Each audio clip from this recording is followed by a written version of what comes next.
What's up, guys? It's got an exercising.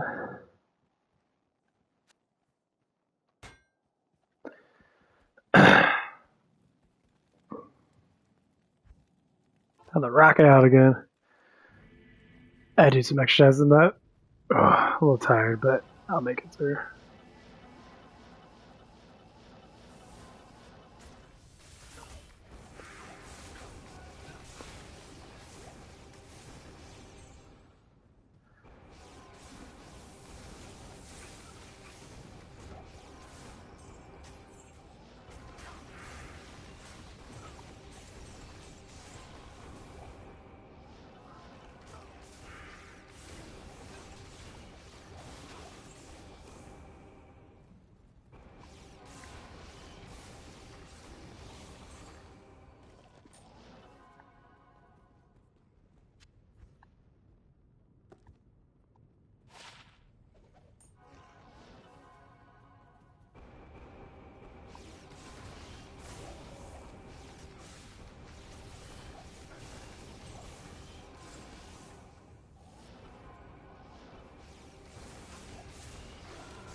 Well, they curse is even fucking on. Yeah, I don't think he's even on right now.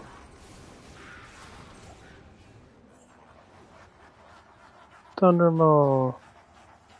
6 socket. Okay. There's my breath of dying. Nice negative Vex and a Zod.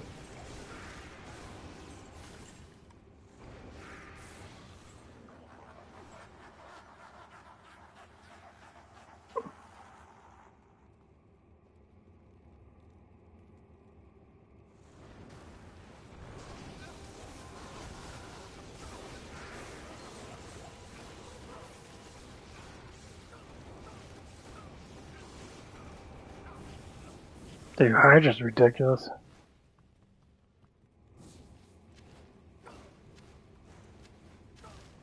Pick it up, that my shit.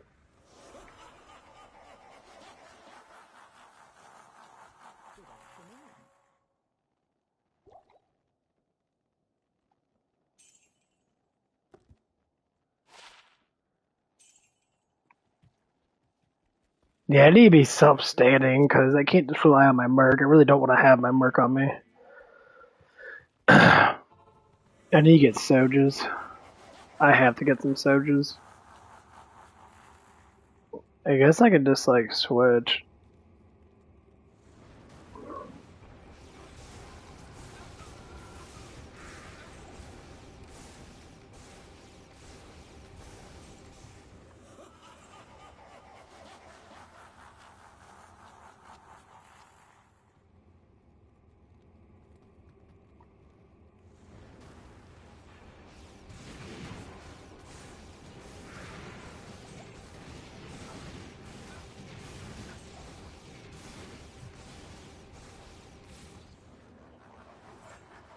Yeah, Hammer didn't do a little bit better with those. The only bad thing about Hammerdins is they're good for bail runs, and they're good for like runs altogether. Like they're good from a fit. They're good for every run in that. Like they're not bad. Just they can't clear out a lot of enemies. Like he'd be good for this part.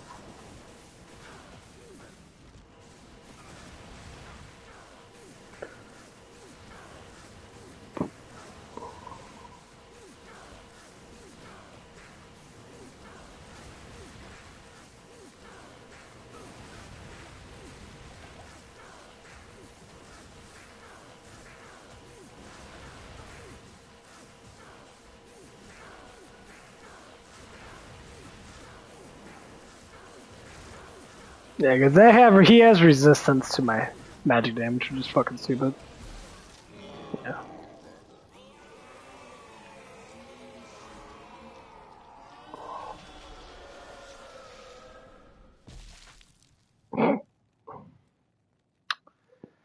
Yeah, I need to make me a call to arms. I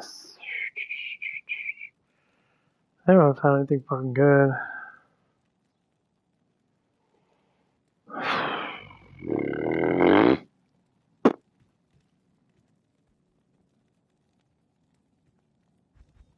Guess I'll go through this.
Yeah, I'm just gonna keep doing those runs. Kill all 3 bosses.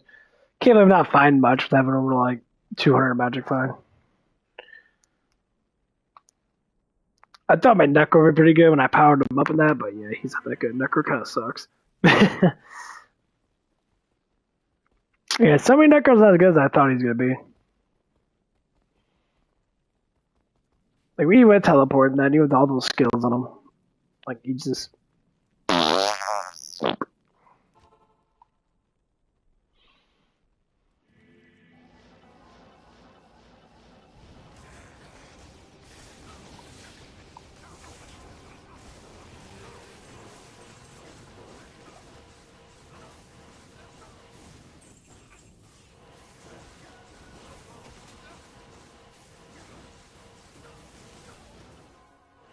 I can't wait to go to fucking work tomorrow.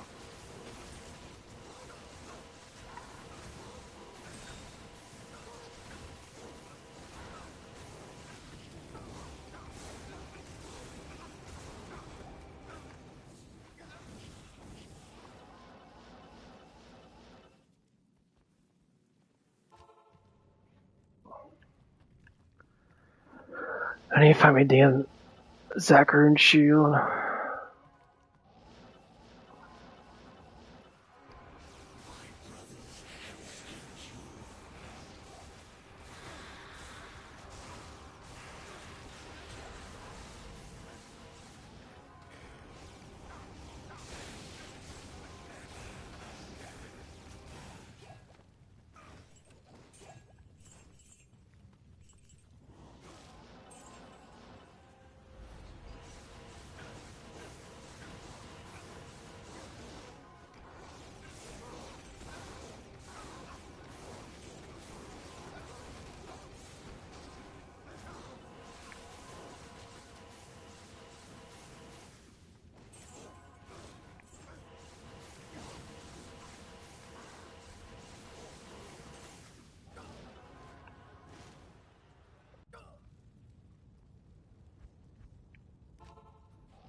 Stop swinging your fucking thing around, you fucking moron.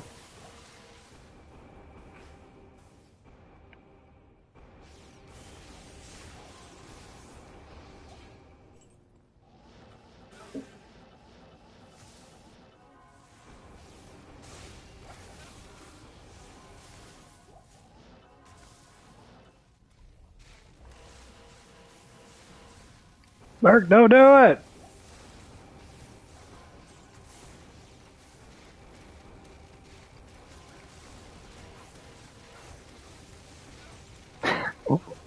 Your Merc doesn't. I wish you had a standstill mode. I wish you could like have your Merc not go so far away. He goes so fucking far. He'll run off the fucking screen just to be a dumbass and fucking hit people. And it's like, dude, stop it, you fucking moron. You're just gonna get your ass fucking killed like a dumbass that you are.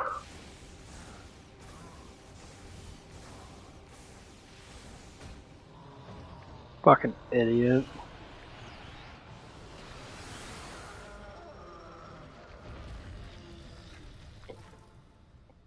Yeah, Bale has way too much fucking health. Compared to fucking Diablo.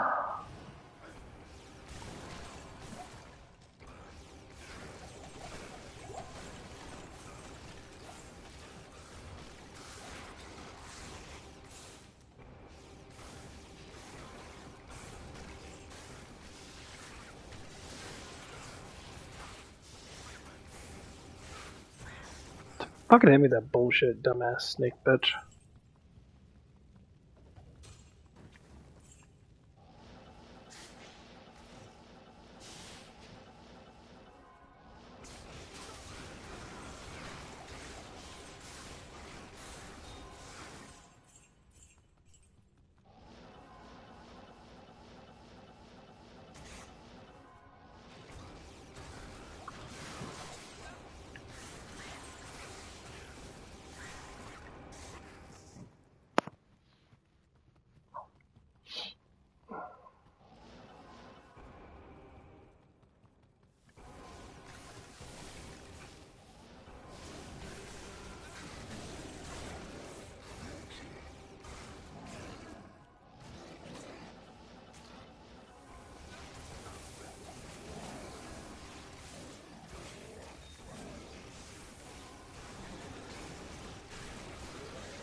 Oh, wow. I didn't think it'd be that fucking easy, but okay.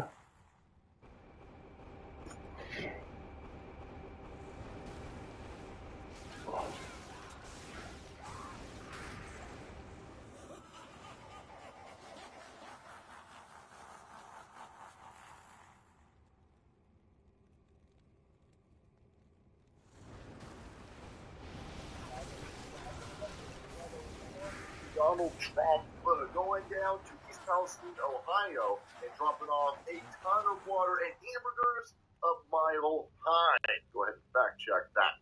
This Brooklyn dad defiant, he's telling everybody that he'd rather drink sewer water before Trump water.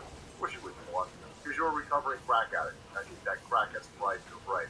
But this is all a response to people who are absolutely upset that Donald Trump is outshining the Joe Biden administration, who's done nothing for this area and continues to tell everybody that the water is totally safe to drink.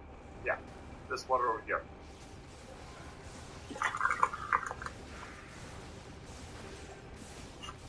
That looks like Fox and the Benjamin does. Well, let's go see how them anger addicts on left.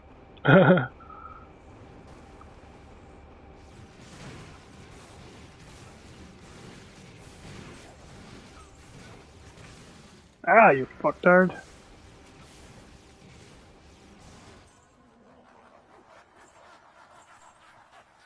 I like how all these boss guys don't drop you fucking nothing.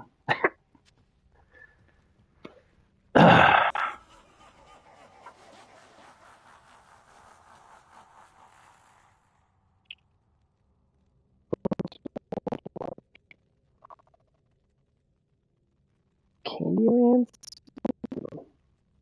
When you live with moderate to severe Crohn's disease or moderate to Crohn's disease. full of reminders of your Water. Ooh, those are the lesser known parts of Chicago. Written and directed by Bernard Rose, the film version finds its own place in many parts of the story.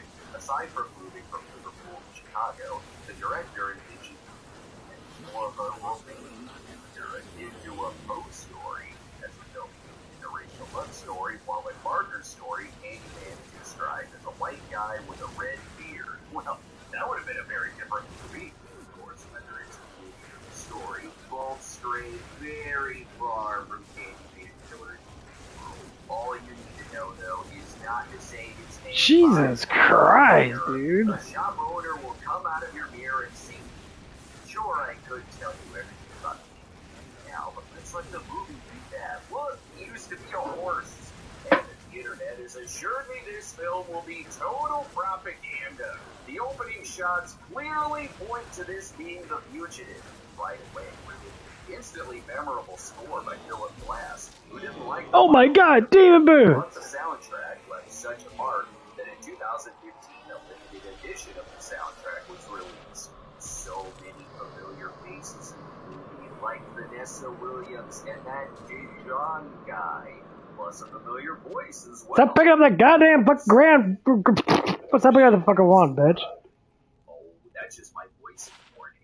Ooh, I remember this day in Chicago. Look at that minimum damage, a little bit minimum damage. When Michael Caine warned us about the swarm, Candyman assures us he's coming for Helen, or just wants to bum a cigarette. Helen is a graduate student played by Virginia Madsen, who is doing research on urban legends. Years before you could just... Yeah, I'm gonna make me a Breath of Dying Ball classic urban legend. whenever I get the fucking Zod. Shows up, something crazy and bloody will happen, especially when saying Candyman's name in the mirror. Damn, saying his name makes Freddy Krueger kill Glenn in his bedroom again. This is gonna be the funniest paper of the year. My roommate's boyfriend knows him. Stupid babysitters never learn. This paper very late for Professor Xander Burton's class. Best catch up. There are no alligators in the sewer. No, what? Yeah, I really should have arrived earlier to know that that. Actually, they're married, and she'll find out about the toilet alligators when they get home. Unfortunately, Trevor may be sleeping with his students again, clearly just doing research for Poison Ivy too. Look, it's a college film. The janitors will always be the most wise. One of them, Kitty, tells her a little bit about the Candyman, but sadly does not solve the impossible equation on the chalkboard. The story they tell is of Ruth G, who may have been killed with a hook by the Candyman, but that's not enough to go on. We're still in the era of newspaper projector research montages. That'll be the trick. And when we need to know more about Cabrini Green and Ellen's building, boom! I stopped by the poster shop on the way home and had this giant image made up of the city. It seems relatively easy. And just knock out the mirror in your bathroom, which will also lead to your very own private bang room. But sure, just say it. We all know you're gonna do it. Candyman. Could be worse, I guess. With it being Chicago, say Saul's name 5 times in a mirror, you'll get cancer. It's still early in the movie, though. I don't think Candyman will show up yet. Instead, saying his name brings forth a jump scare. And if you say Trevor's name 5 times, you won't be satisfied today. The film actually shot in the greenhouse project, where even with security there to keep everyone safe, the sniper still put a bullet in the production van. Damn you, Tom Berenger, let us film in peace! Very careful. You know what happens when you take pictures of Ruth 5 times. We'll summon tequila! Ellen and Bernadette see the scene of Luigi's murder as their thesis, now about the myth of Candyman being used as a coping mechanism. Their investigations tempted them to report a school reference, but that's not a bridge. You know what this place really needs? A window and some rugs. It really brightened the mood of this murder scene, and maybe less terrifying artwork. I know what this is gonna be too. The discovery that it was John who taught Chucky about doll possession. This place didn't belong to the Candyman. Look, even with him gone, someone is still there to fill the candy with razor blades. Classic Halloween 2 prank. And because of their foolishness earlier, there's still jump scares lurking about. Bernadette! There are free almond joys everywhere. Get in here! The neighbor, Anne-Marie McCoy, will fill them in with some more info. For instance, reminding the opening credits that I am a different Vanessa Williams, goddammit! And look, window, rug, display. Hey there, bud. The stories are still sad, though. We ain't all like them assholes downstairs, you know? Hey, Dingleberry. My childhood. Yes. Tell us about the man with the hook that splits people in half like a Kit Kat. Doesn't matter what the rest of the story is. Someone will find it hilarious. I'll let you guys listen to this. I'm gonna get some water now. That exercise kicked my ass. They ain't never gonna catch him. No way the graffiti's coming off those walls. Anyway, waiter, almond joy martinis for the table. Professor Benjamin Franklin von Beethoven assures them his research is better. I have to go back to the gym this spring. Candyman Start getting comes some in. legs in. Well, if you're after the hook man, Helen, you really must read the paper I wrote about him. 10 years ago. I know more about the Candyman than you, because my dick looks like a payday. You better not be condescending with this info. His father had amassed a considerable fortune from designing a device for the mass producing of shoes after the Civil War. I believe you peasants refer to them as Velcro laces. This is Michael Culkin, and yeah, sure, he's on the crown, but the only trivia you need to know is that he's not related to Macaulay Culkin. According to him, Candyman was the son of a former slave who then grew up to be an artist and had an affair with a white woman, and her father sent in a lynch mob to murder him, and now he's back. He doesn't haunt your dreams, though. Instead, he haunts your medicine cabinet, which sometimes Freddy does too. Listening to this horrible graphic story, Helen still looks hot as hell, posing for a femme fatale-like movie poster. Worst part of her day, though, going to Aunt Marie's for more info and her not being home. Fine, guess I'll interview the dog. This kid will be a better tour guide, though. The Blues Brothers really left this place a mess during their high-speed chase. In one of the most bone-chilling scenes in the movie, we see a kid who gets his dick ripped off from the toilet. No alligators in the sewer, huh, motherfucker? Just kidding. The police instantly arrested a suspect. Lord, the worst toilet in Scotland has nothing on this. I guess this is where we meet store-brand Candyman, though. Oh, excuse me. I'm done here. I'll just get out of your way. I see you found my toilet. So no one talks about my bowel movements from my strict Bido honey diet. On the plus side, she could explain this away as just a reaction from a bee sting. They've got a good man on this case. Royalty, in fact. Detective Gilbert Lewis was the first king of cartoons. They try saying Candyman wasn't real and he was just this guy scaring people. See? It's gonna be a happy ending, including her black eye. Slow down. Look for the invalid here. No, it's much better. Look. Yeah, we're still not going out in public, only because I've been getting some very angry looks from strangers. Good news though, honey, I found a brilliant line for my research paper. 2 people get brutally murdered in the cops don't know. There's a white woman goes in and gets attacked and they lock the place down. Yeah. That new movie better not be political. The whole first half is a solid horror build-up, which gets into great detail about the lore of Candyman from different points of view, and lets us really settle into knowing our protagonists and the atmosphere. It isn't until 44 minutes into the movie that we get the first appearance of Bernadette's car. Oh, and Candyman's first appearance too, and it is worth the wait. Yes? Why are you not shitting your pants? I am. With Candyman finally being here, of course it is time for a commercial break. Yum, yum, bumblebee, bumblebee tuna. Bumblebee, you can tell it's the freshest tasting tuna. And you know something? Kids can tell too. Yum, yum, bumblebee, bumblebee tuna. Another family's favorite. For adventure, for climbing, for splashing, for towing, for premium, for capable. The GMC AT4 lineup, premium and capable. That's professional grade from GMC. Or get 2.9% APR and no monthly payments for 90 days on turbo high output engine Sierra light duty models.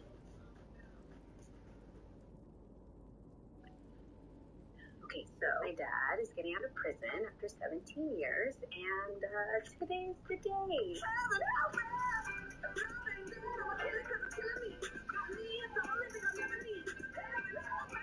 You ready to be on prison? Yes, sir. Oh, hurry up! And I assume he'll be living with you? Oh, no, that's Absolutely not. Hey, you dating black men here? Oh, God. When I get to meet my grandson, Mama said I could take you ice cream, so we can bond. I might have a proposition for you. You have a driver's license? People are looking. No, not. No, man, not up. Yeah, all right. You kidding? Maybe I'm a classic. Say whoa. Oh, damn, baby girl. This is really nice. Right. I'm actually going to have my own room. You can stay with us for as long as you need, but the same rules still apply, right? Don't get any business. Don't put the knife back in the jelly after I done licked it. Are you doing No, that? that was a joke. No. Do you want your own shelf? Cheers. Different this time. This whole thing is different. You have to let him be someone who's never been before. I don't know what to do. Let's start with more wine, obviously. So, how'd you two meet? Through my dad. Oh, that's so Who sweet. just got out of prison. Oh, he was a drug dealer. Wow. Wait, drug dealers? What show is this? I got one daughter. You got one daddy. Life is messy. It's not about what you owe someone else. It's about who you want to be. Now you know it don't make no difference. Females in love, the man who love her back. You giving me relationship advice because I am the marriage and family therapist. Licensed and everything. I can with that. Edwin!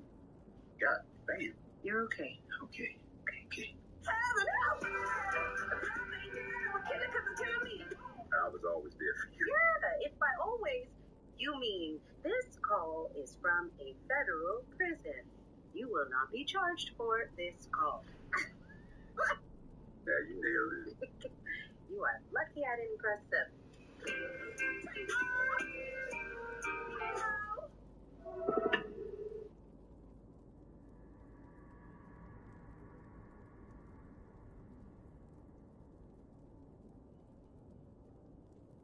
We are back, and why haven't you ran yet? That is not Max Julian from the Mac. Run, bitch! It takes only mere seconds for Tony Todd's Candyman to become an instant horror icon.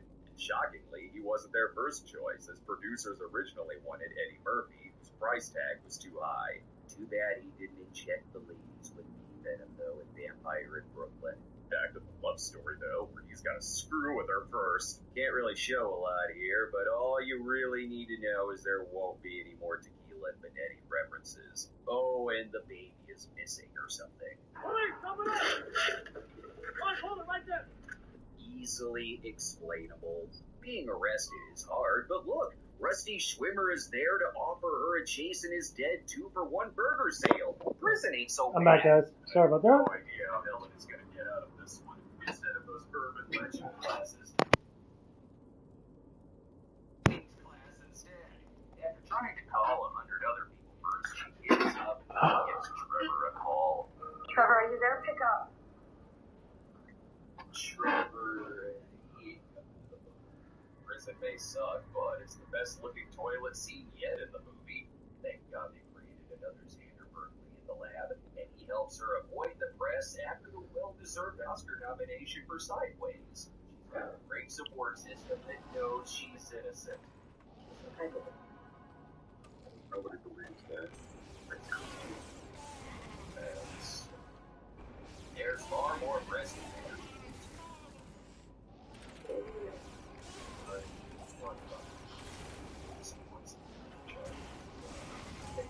All that, a good scene at a beer is the best way to end a stressful day, especially lighting up a cigarette after you see sadly, she's lost all of her friends before the death of the slide show, which is unfortunate. This is her best feel of toilets yet. It's best she is grab her pants when Candyman shows up in the background. Speaking of stairs that give you a heart attack.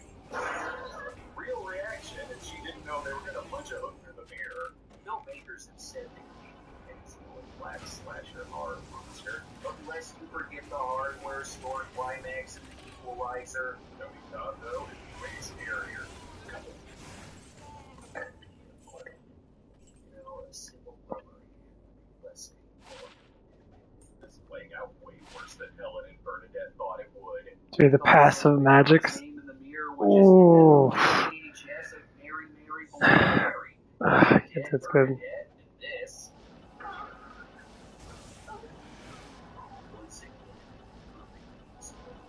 Helen is taken in once more. Okay, if we let you go again, you have to promise no more killing. And a strict 3 strikes policy here.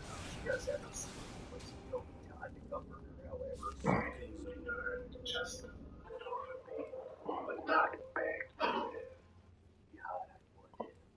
he's a way better catch than Trevor, who is going to get so laid this weekend in his new bachelor pad. Plus, Helen is locked up, which means she's safe.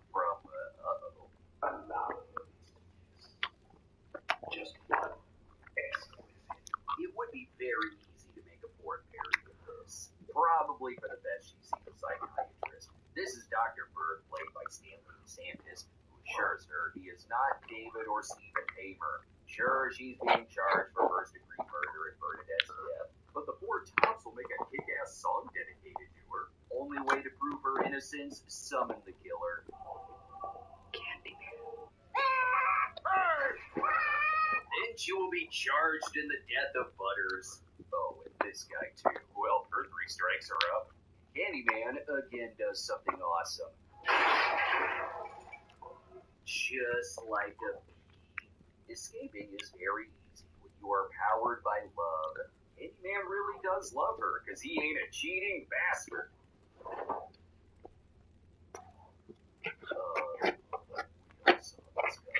Whether scared, smoking, funny, or intimidating Trevor's girlfriend, Virginia Madsen is awesome in this. Candyman isn't even the biggest threat right now. It's the cold air and the windy city. But best go back to the place where it all started, where this is really the last department there needs to be a fire hazard.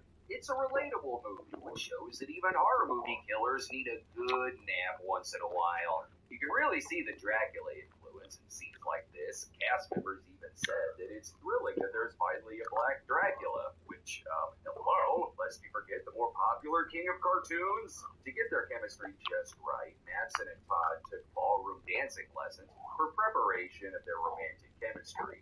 Although I'm not sure I want to take whatever class involved this. These actors did a lot for their roles, even Tony Todd putting real bees in his mouth, courtesy of bee handler Norman Gary, who also worked on the Deadly Bees, Fried Green Tomatoes, and My Girl, which we see how that worked out. It's okay, Tony Todd did have it in his contract that he got $1,000 extra for every bee sting. Really, he did. There's tons of great backstory with the characters, too.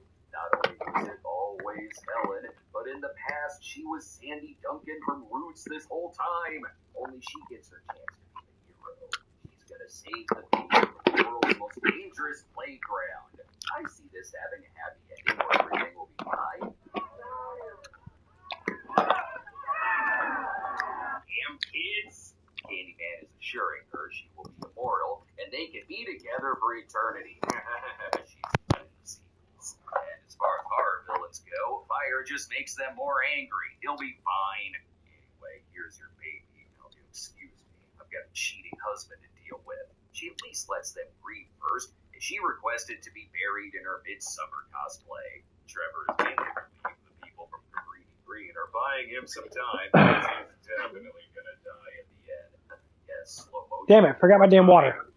Alright, now I'm screwed. I'll be right back. Oh, she's just there to turn in her research paper. She got it.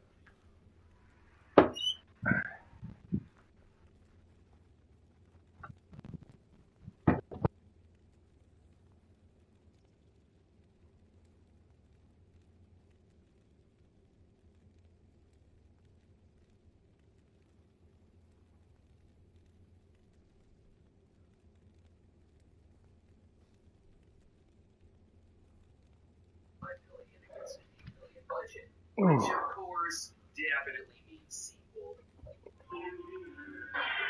March 17th. Care about your health. Stay away from mirrors. Candyman. Farewell to the flesh. Rated R. Candyman, farewell to the flesh.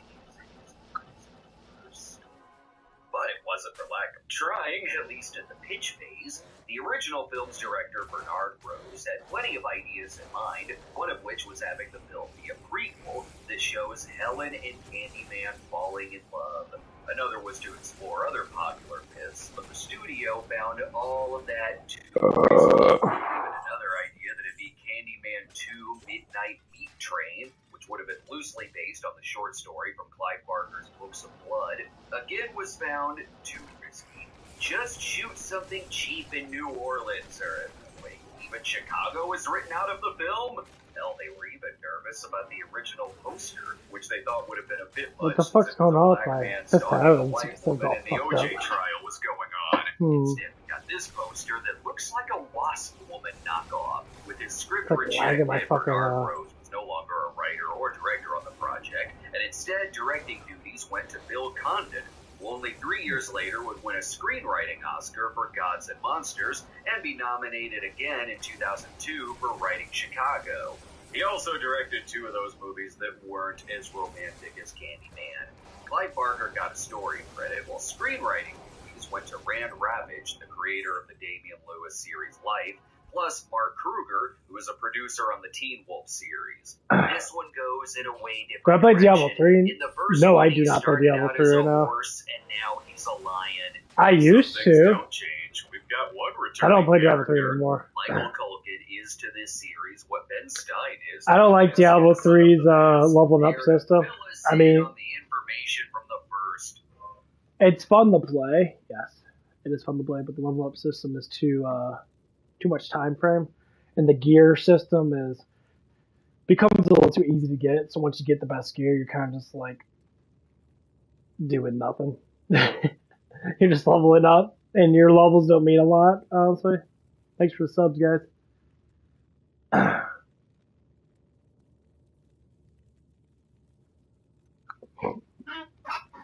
Like, I'll probably go play Diablo 4. But yeah, I don't play Diablo 3 anymore. I used to. That game, level competitiveness is really high.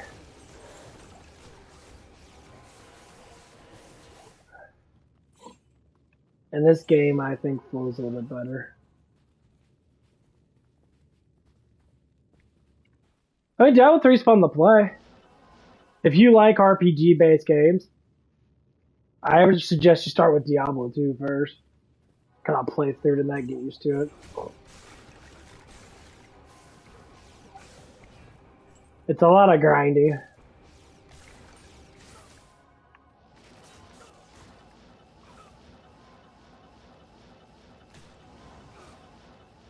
Like, it took me quite a few hours to get to where I'm at, gear-wise.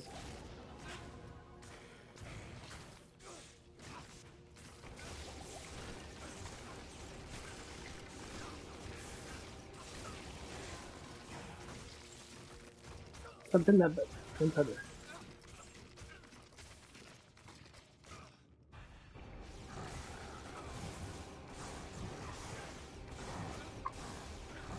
Hey, anytime.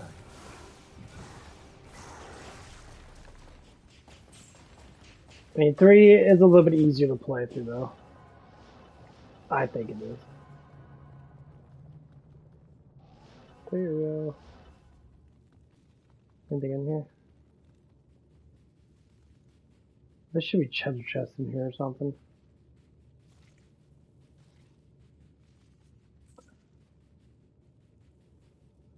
Yeah, Diablo 3 is definitely going to be more easy. Okay. We'll see you later.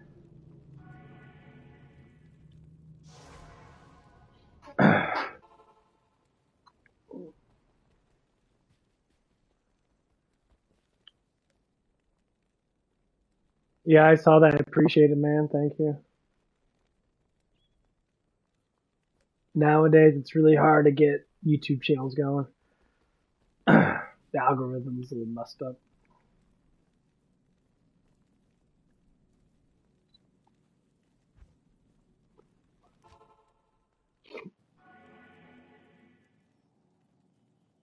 Yeah, the other likes to pick all the high and mighty assholes, which is ridiculous.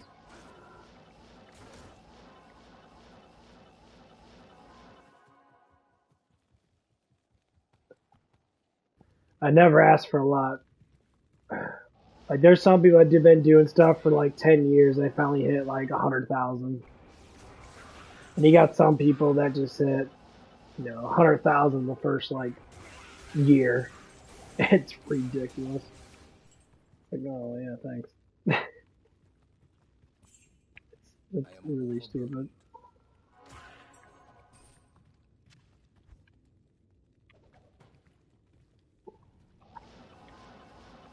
But when I watch other channels like mine, they fall flat pretty quick.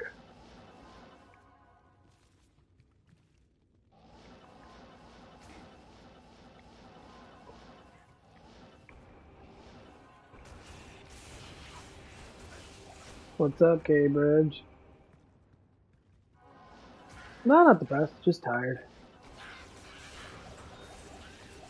I really don't get depressed too much anymore.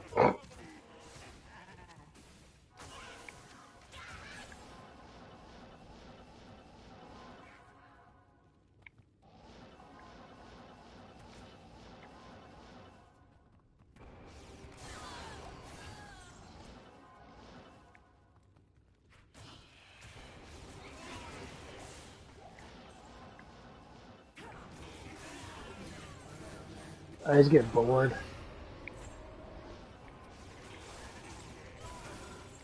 Exercise is good today, though. I felt really good exercising.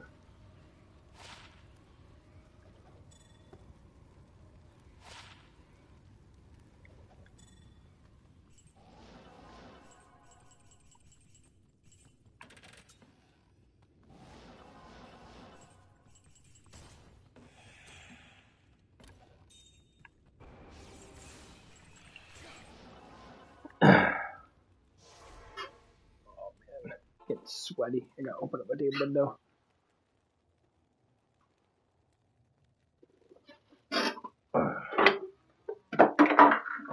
Oh no.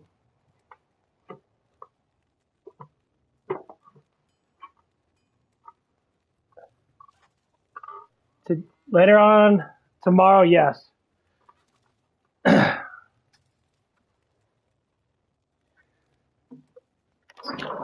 Oh man, it's cold.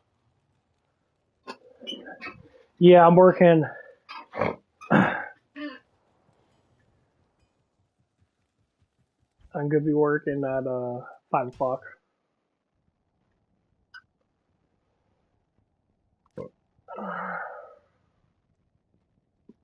I'm off Tuesday, Wednesday, and Thursday, and Sunday. Friday and Saturday are gonna be till 2 o'clock in the morning, and then Monday might be till 12.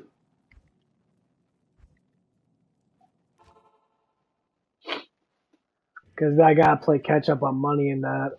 So this next paycheck coming up is gonna be a definitely a bigger one. I've been budgeting a lot because of, you know, with my hours being all over the fucking damn place.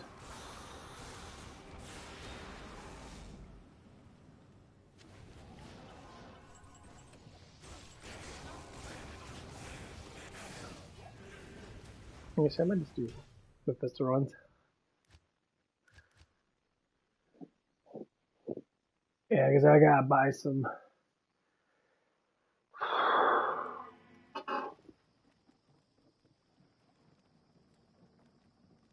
Because I gotta go back to the gym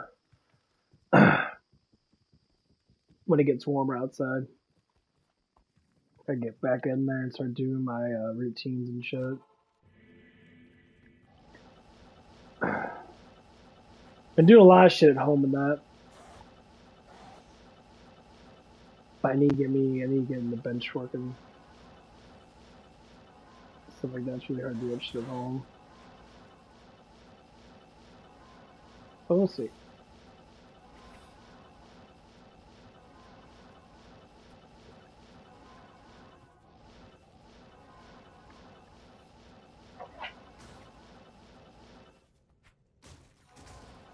Yeah.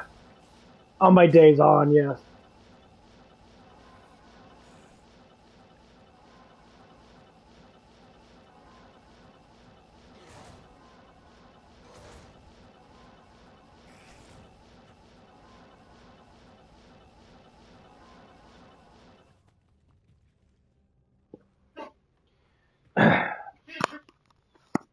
I need that in there. You do it just fine.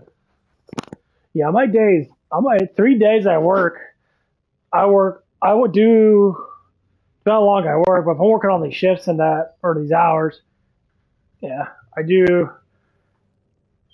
almost 10-hour shifts. A little bit at night. Come on. What's that? You're normally around about 9 hours. So, I mean, I'm walking over like close to 20,000 steps. And it fucking sucks sometimes. So I've been having to eat more food. Like, I'm constantly eating up there.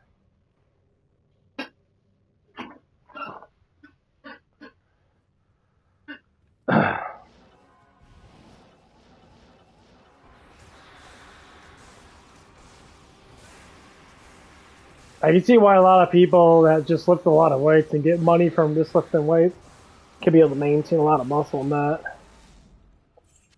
Because it fucking sucks.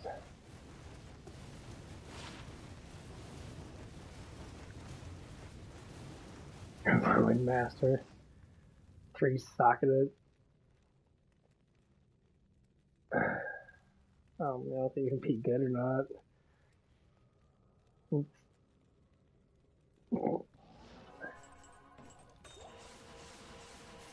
That's something.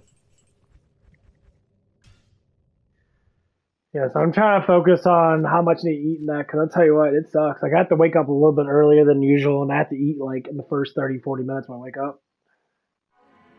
And then I gotta wait about an hour or two before I even have to go to work to hopefully digest most of it so I can be able to go to work without having too much fucking issues. I'm not having energy in that, because I get tired sometimes at work and that. At first, it goes pretty good. Like, the first hour and a half, if I'm working, like, I don't give a shit what anybody does in that. The first couple hours of work's normally fucking peachy. When you take your first break, you automatically have to eat. You gotta have something in you. Or, like, it fucking sucks. Like, it's hard. It's annoying. It screws up your whole entire day. Because you're just sitting there like, damn, this sucks.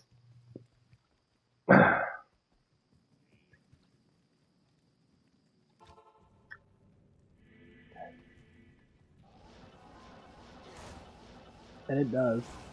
Doesn't.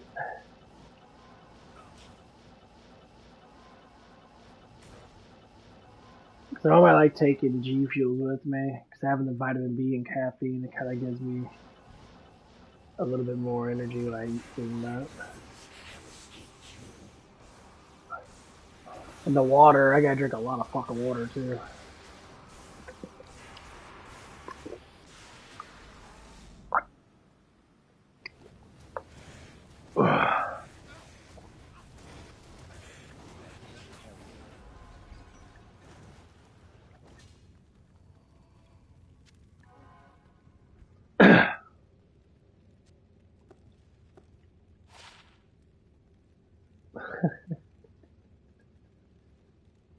This stat is so fucking stupid. 100% defense. Jesus fucking Christ.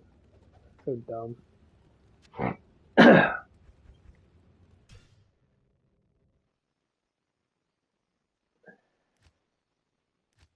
Well, yeah. Well, no, the G Fuel that I want to take during work, because I'll be digesting food and then I'll probably sip on it when I'm going to work, which is what I normally do. And I'll try to get a lot of it in me before, like half in before I go to work, before I'm at work, because work's about a 30-minute to 40-minute walk.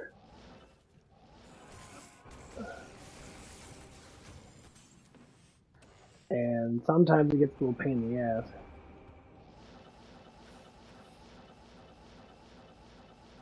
Remember, I'm walking in,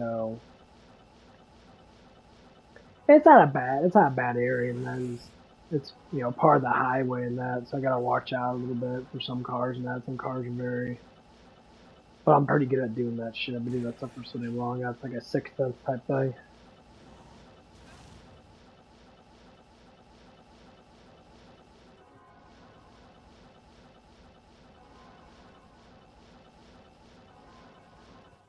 I don't know how I do it though, but I do it.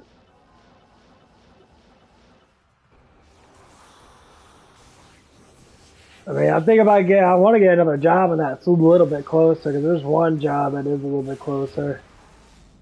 And it's Five Guys. It's a burger restaurant. They cook these burgers and shit. And it's like probably like 0.4 miles closer. But I don't want to lose what I have at this place because I like the people here and that a lot, actually. Like, I don't care where I'm working at. The money's going to come in no matter what. And I don't buy a lot of shit besides pre-workouts and that, so I don't really care, honestly.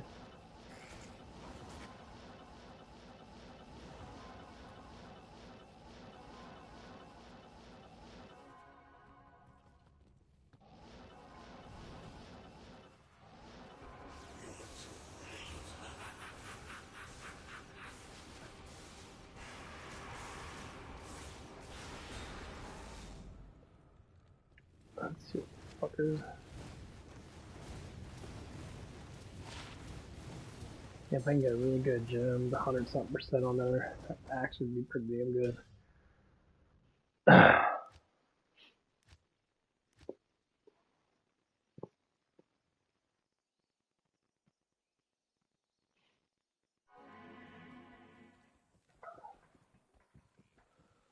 But yeah, just trying to figure out that balance. And trying to figure out if I want to work out before I go home from work. So, like, if I can get my food prepped, like, a couple hours before I get off work and that, and start eating a little bit more and that, and start getting my stuff together. Yeah, that could be a major help altogether. But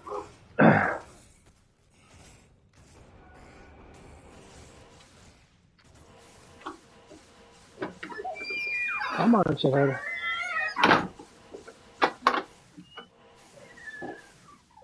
There you go, baby. Yeah, just trying to get a plan together. Cause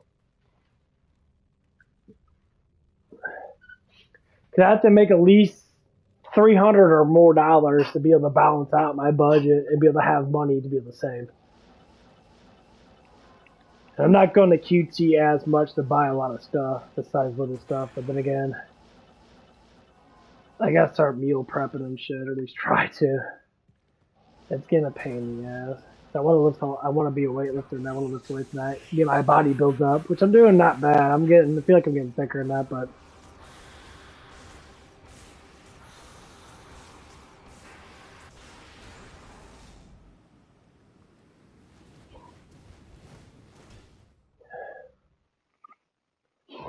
a lot of planning that that's why I don't like working. That's why I only want to work 3 days a week. I don't mind working long ass hours. I don't mind doing 10-hour shifts because I can always be off those days and do what I want to do. And a lot of times I work pretty fast. Oh god, that teleport is horrible. Yeah, let's do that stupid teleport again.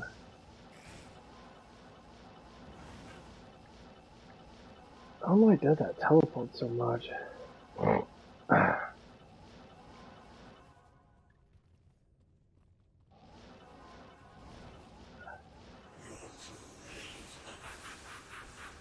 No, not all of it, no. Like my first meal, I'll have like a normal like hamburger.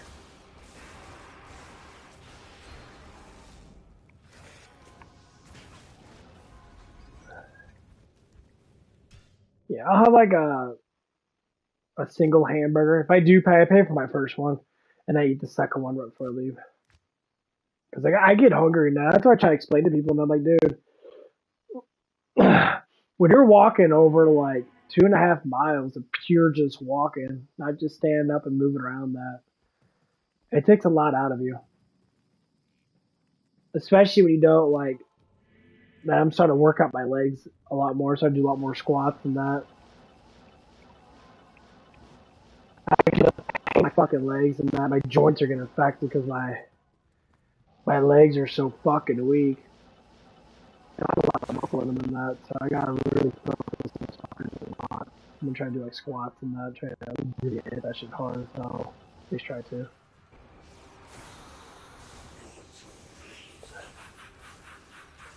But yeah, that's just the plan right now.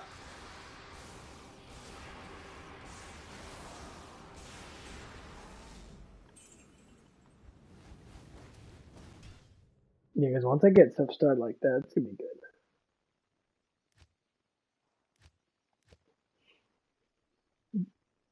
But yeah, it's gonna come down to I might get another job, maybe next year.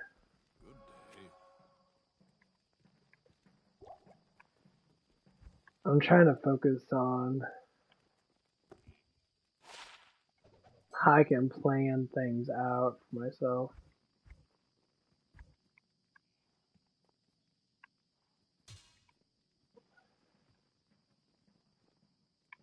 Cancel was 300%. That's like 100. Because it is getting to that point where I'm just like trying not to drag so much.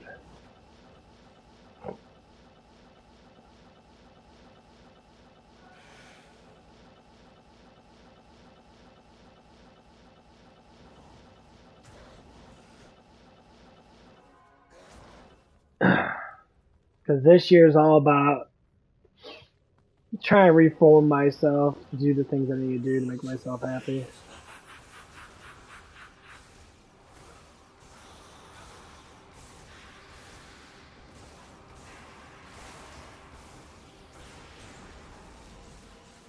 Really? 2 essences? I'm fucking kidding me, really? Sure.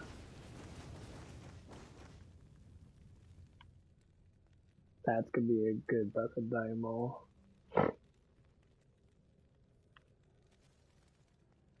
And then there's sucks ass at max damage, which is fucking crazy. Yeah, but 400%. 5 times that.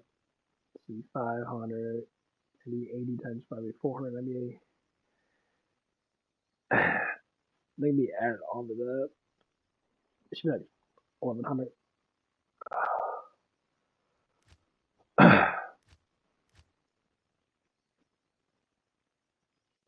Cause like the whole point of it, I'm just trying to just get off of working all together, or at least when it comes down to it, I want to work a job that I'm gonna get paid enough so I don't have to worry about shit. And YouTube ain't gonna do nothing for me, honestly.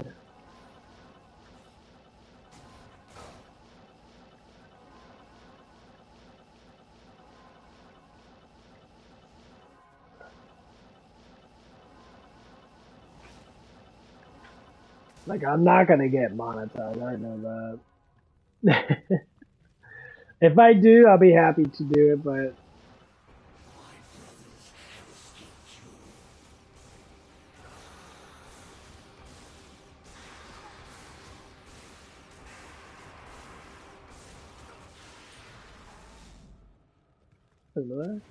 cool. Come on, be better. It is a little bit better. You get up to 200% on both. It is better though. Cool.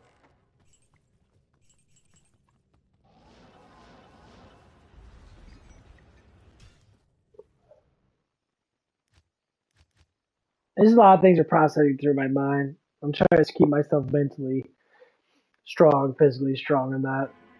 And I'm trying to work out, if I want to get a girlfriend or if I want to just stay single or if I want to have like just someone I want to fuck around with and that. I don't know yet.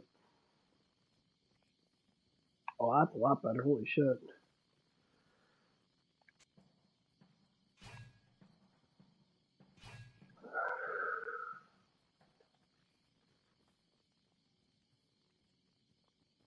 I'm compared to axes.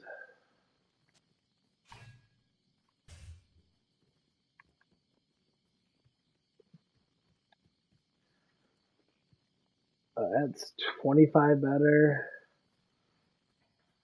14 better, absorbs one more fire, has better damage to demon. I guess a maxed out one would be really good.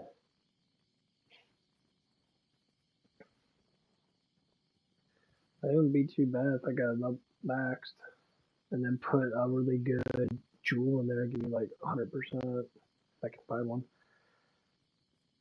I'd bring it over like 600-700 damage or something like that. Cool.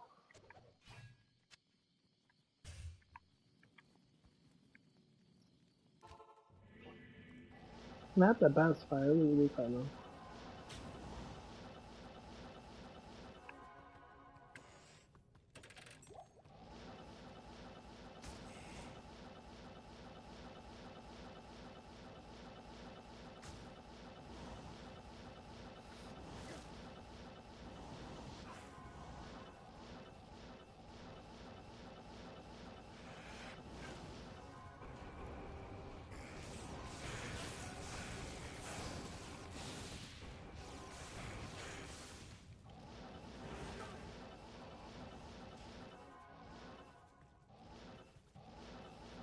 Yeah, I guess my age is just gonna hinder more and more as I get older now. I'm already realizing that.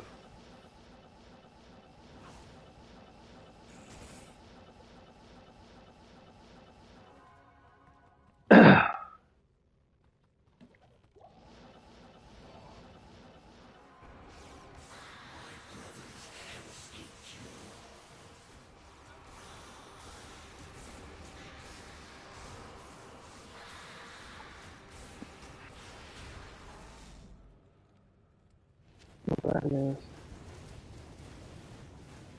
Grand Crown.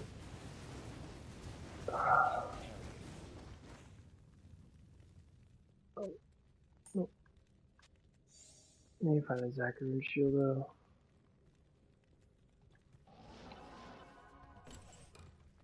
Another undead crown or whatever it's called.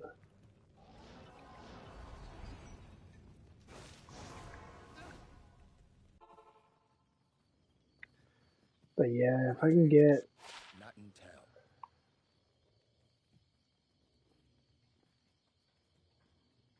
okay, if I can be better than that.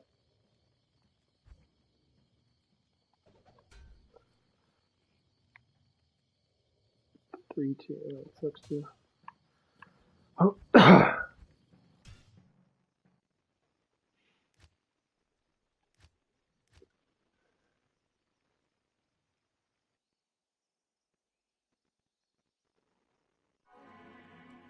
But yeah, there's been nothing going on at work. So we got some new people. We've been losing people left and right. I mean, we had a cook leave, we had a waitress leave, we had I think another waitress has pretty much quit. So we lost 2 waitresses, a couple other ones. I think another one just like left and that over medical issues and that. And this place is falling apart. Like it's just everyone keeps leaving, man. No one wants to work hard. They keep hiring older people, man. Younger people don't want to work. They're giving false fucking accusations and that. And and one guy a couple people got fired because they were stealing shit. It's a bunch of fucking idiots. They keep hiring all these dumbass people. They hired a whole entire family of 3.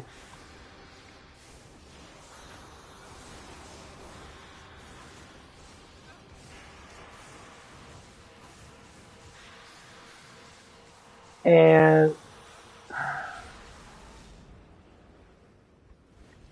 they're not gonna make it. They're too damn. 2 of them are just way too damn old, and the daughter's younger than that, but she's got some entitlement issues and that. She's very attitudey.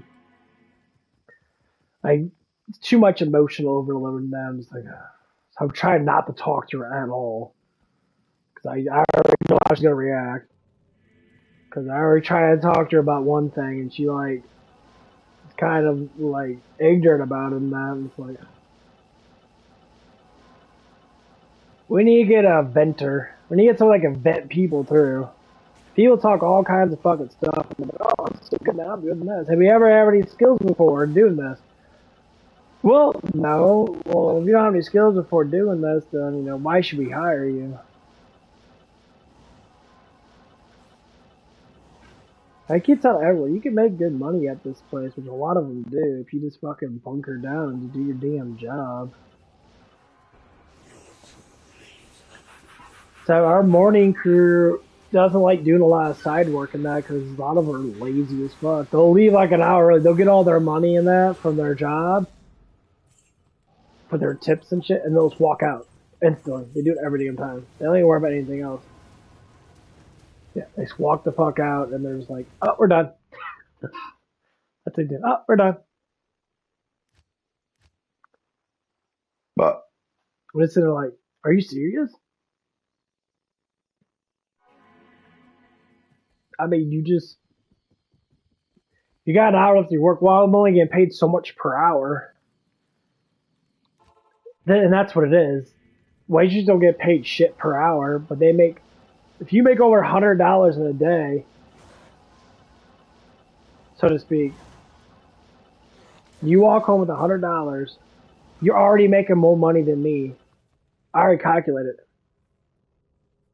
And normally their whole entire paycheck goes towards taxes, so they just get pure money from their tips.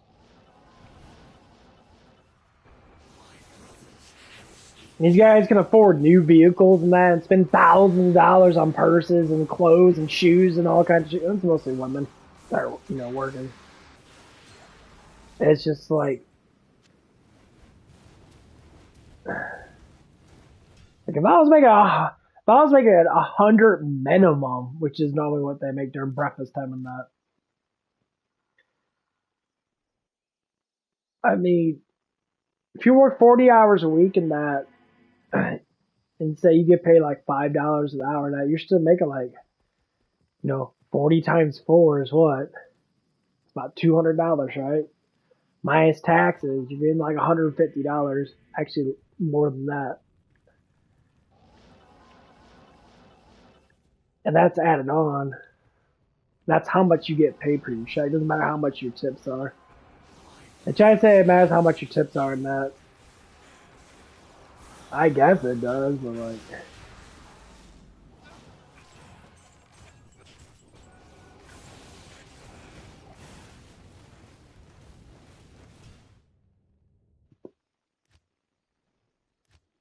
But yeah, to me, it's just like...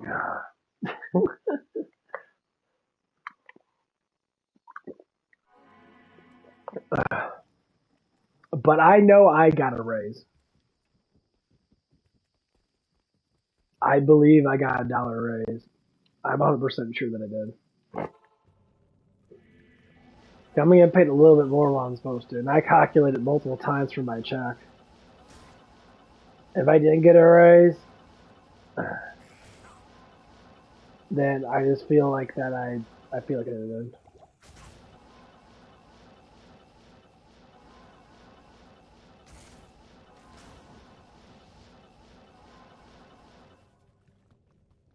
Cause I gotta wait for my taxes, and now whenever I do my taxes, I gotta do my taxes. I gotta wait for Hooters to give me the W-2s. If they're gonna give me it, which I doubt they will, because I'll have to call up there and ask for it. That's a job I like working. That job was awesome. I hate that I got fired from that job over that fucking bullshit. I really hate how women don't defend men. That does piss me off when there's nothing happens and people quit and leave that job. You got a bunch of crackheads that come in there sometimes and that. People that have massive issues and that. They quit, they rejoin, they quit, they rejoin, they quit, they rejoin.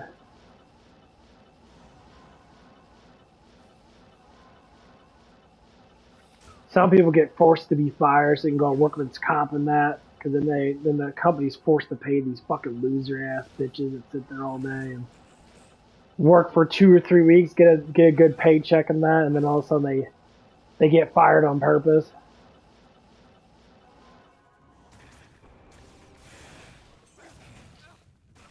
It's so cringy.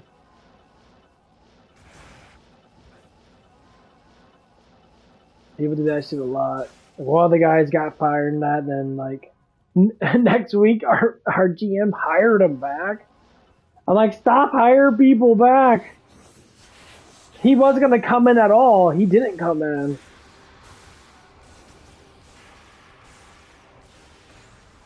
or she like put them on the schedule. I'm like, basically what I think we should do, she tried to put them on schedule to force people to not be able to work hours. She gave an unknown person hours to cheat labor. So she's acting like she's having more money than what she's supposed to. Which fucks up my money ratio, makes me not get paid more. Because you put this guy for like 26 fucking hours, I'm only getting like 17. And I have to talk to the district manager about this stuff because it's getting to that point where I'm just sitting there like, I'm 33 years old. I need my damn money. I come in every damn day, same damn time, early as hell sometimes. I'm like, I'm not walking up here for 4-hour shifts when I want to work 9 to 10 hours if I have to. You got labor there, fucking use it. This woman is very greedy. I can't say she's a bad person, but she is massively good. You automatically get paid $55,000 a year. You're supposed to work 50 hours a fucking week, but you barely work 40. And half the time you don't do anything. You'll play around with your phone looking up what kind of dudes you want to do things with or whatever the fuck it is. I'm like, yeah, like no room to talk at all.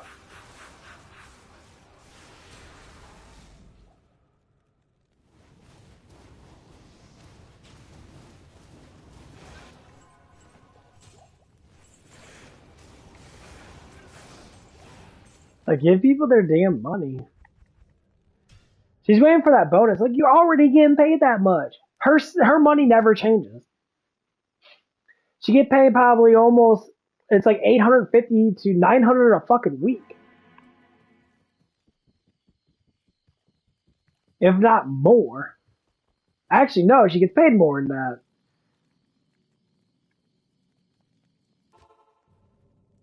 Because they count taxes and everything off of it, I guess. She's getting paid close to $1,000 a fucking week.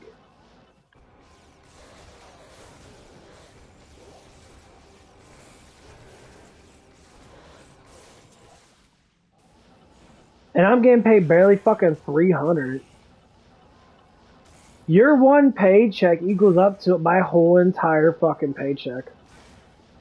And you do like the bare minimum to keep your job going on. At least I think she does. Cause I don't see her all the time. I don't know what she exactly does in that, but like.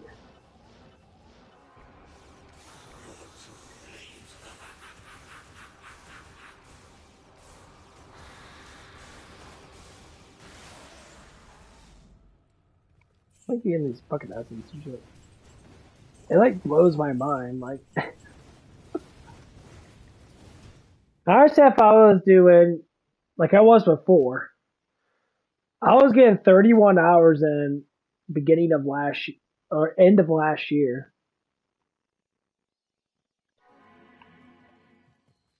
But they cut hours back because of bonus. They want to make sure they make enough money to be able to do it. And when I talked to my district manager about it, I talked to him about it and I told him, like, who did you cut the hours? He said, yeah. I'm like, okay, so you didn't make the schedule, right? He's like, no, she made the schedule. So she's not distributing the hours like she should. I mean, she hired back this dude that doesn't even come in, and you're not giving people hours that are trying to help your fucking business out to try to make them fucking money because they work really good, you know, do multiple things. Most people that people hire that don't like their job. They do it, they go home, they get high as fuck or drunk or whatever the fuck they like to do. Cool beans, whatever you fucking want to do. I don't give a fuck. That's not my life.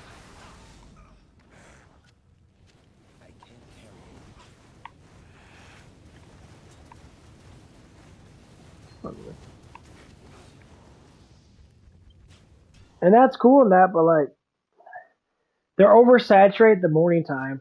They got way too many people in the morning time. They got, if they all come in, they got 4 cooks, 6 waitresses, 2 dishwashers. They got 6 waitresses. That's waiters. That is ridiculous amount of fucking waiters.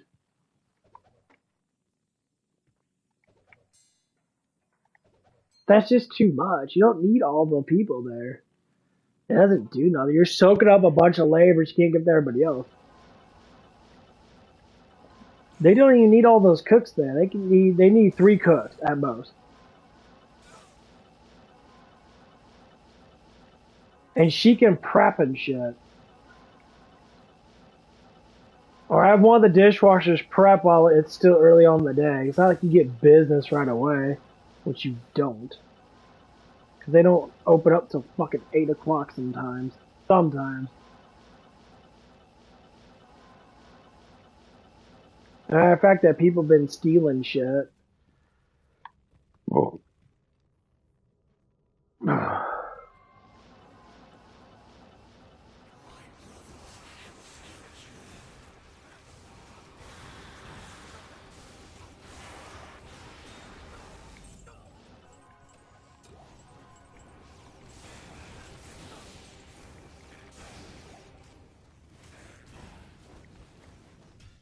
And one of the other managers like looking through the stuff and that, and like looking at them being caught.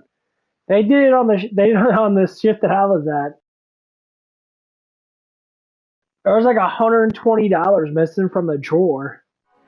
Someone literally last checkout that they did, they pocketed a whole bunch of fucking money.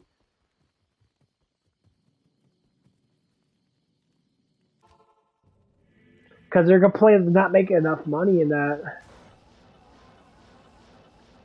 I'm like, that's the stuff that you have to deal with. Like, you act like that you're going to work a waitress job, but you're automatically have fan base. You're automatically going to have people that are coming to see your ass. No, it takes a little bit. It's like being a YouTuber. It takes time to build it up.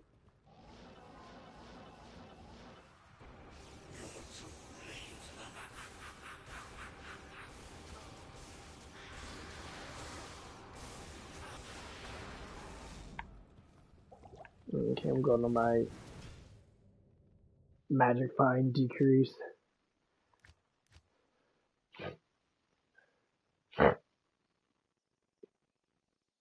Oh man.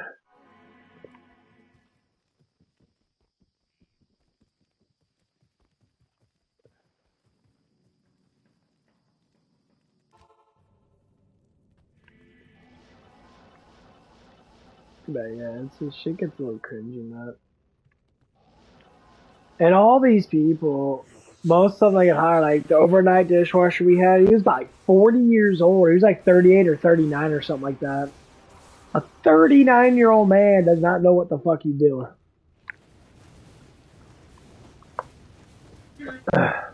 Dude's been rehired. He quit 2 years ago. They rehired his ass. And he said he wanted to get 40 hours a week. And he didn't get it. I'm like, okay.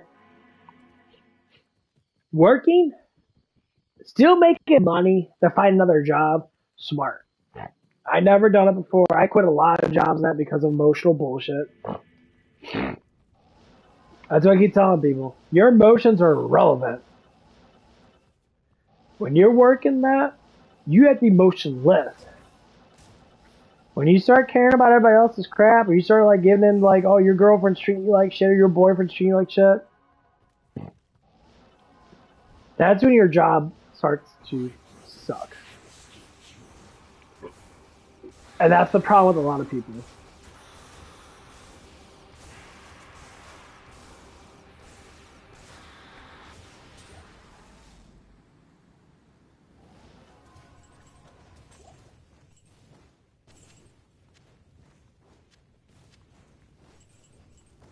And trust me, I know it happens. It happens with a lot of people.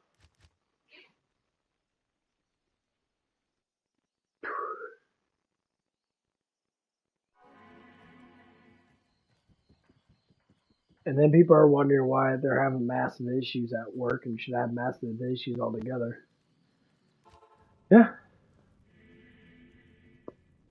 I talk about a lot at work. Like, just be happy in that. Don't be dramatizing that. You know, one of the cook girls and that, I got a little bit of a crush on that, you know, we hear her talk a little bit that she's always on her fucking phone, that she's always waiting for people to text her, and I'm like, you guys, stop it. And you really have to devote yourself, but she still works really good in that. She always has fun in that. You dig in too much, man. But she plays a lot of games and shit, so it's a little bit different story.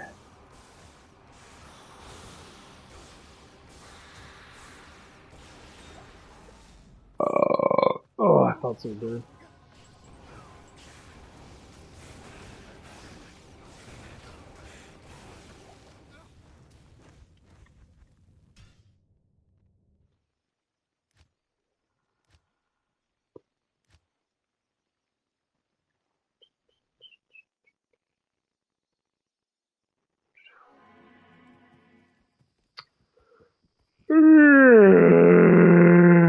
Oh my god. 88. Almost over 90. His last levels are gonna suck fucking ass.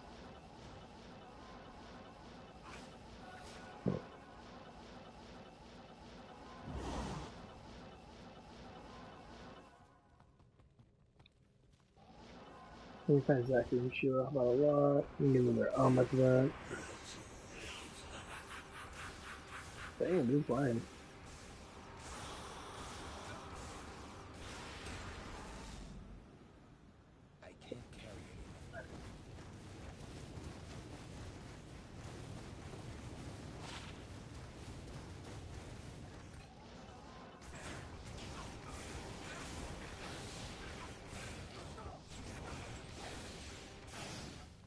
Matt.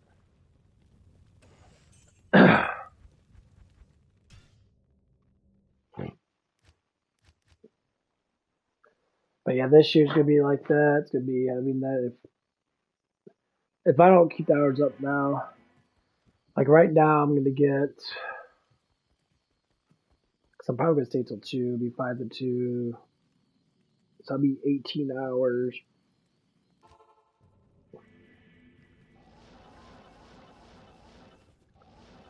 And then the other day I'm working. I wish I had my damn Thursdays back. I don't know why she won't give me my damn Thursdays back. 'Cause I was working them for like a month or so, but she refuses to give my damn Thursdays back. It's fucking making me irritated as fuck.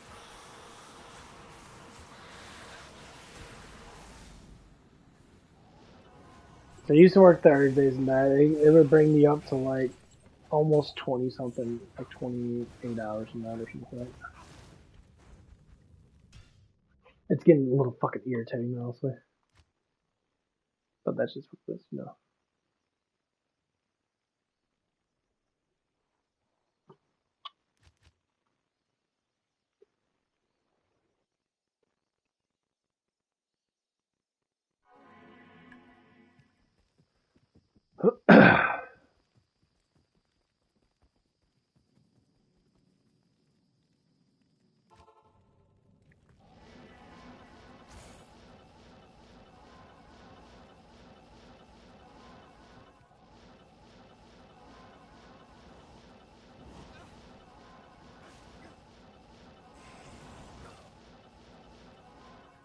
Yeah, I'm thinking about changing my YouTube name again.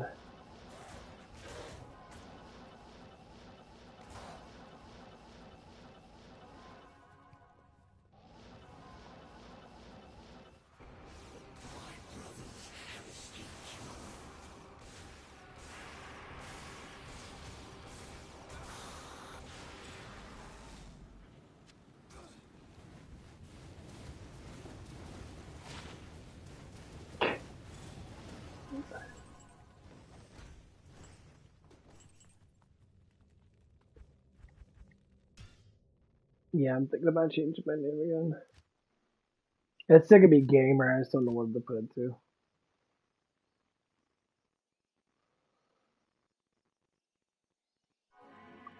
I think I'm gonna keep the guy. I'm gonna change the cute. So I'm gonna think about something to put in front of it. Maybe something a little more mythical.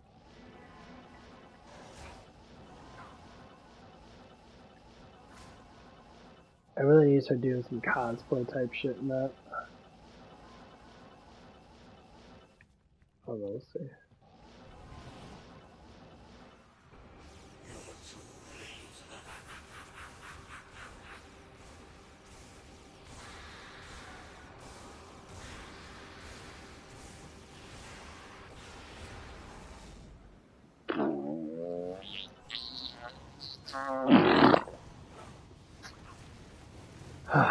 Exactly. I need to get my damn robe on. I haven't worn my robe in fucking forever. I don't even know where the fuck to do that. I like the robe a lot. It's pretty cool. I gotta find that bastard.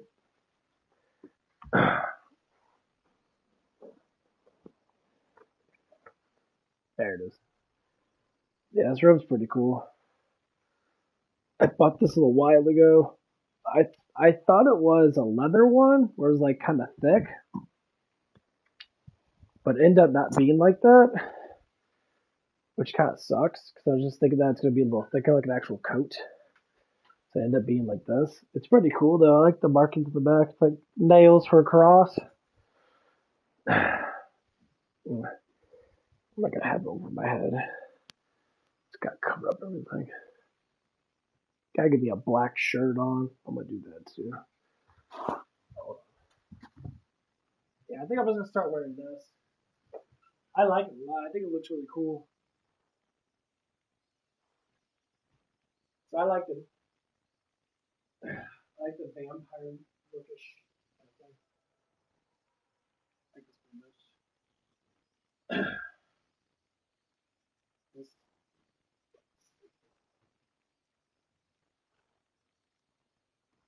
yeah, because you gotta start getting into this shit. I haven't been doing much with my channel. I do have a Patreon. I haven't done shit with my Patreon.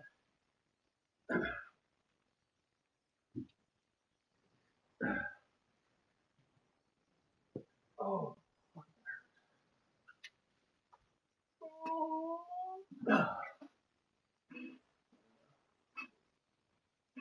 Go back and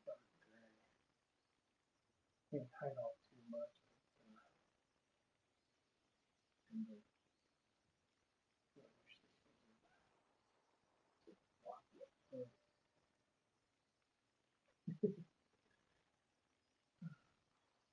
Yeah, it's a robe. It's got like no buttons or anything like that, which I don't fucking like at all. I think it's kind of stupid.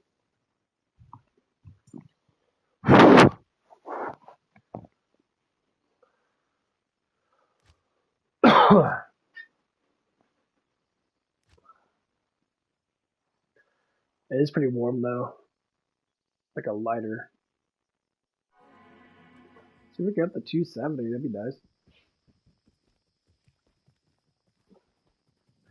I do like it that people agree with the algorithm being kind of stupid.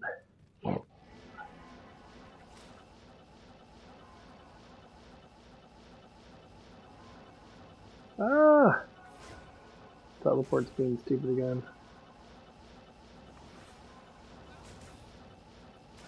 Come on, stop lagging, you piece of shit.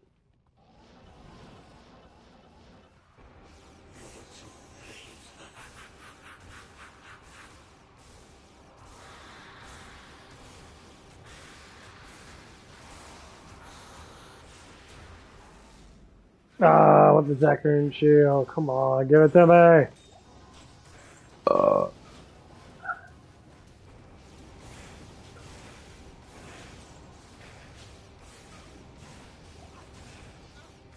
Yeah, what I want, you bastard.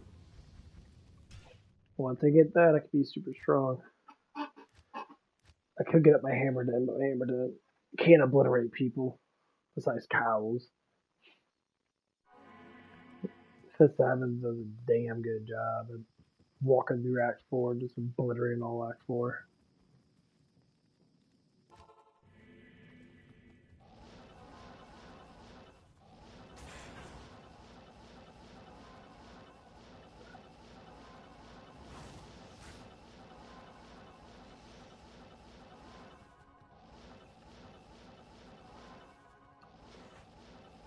think I might go play some Resident Evil 2 remake or something.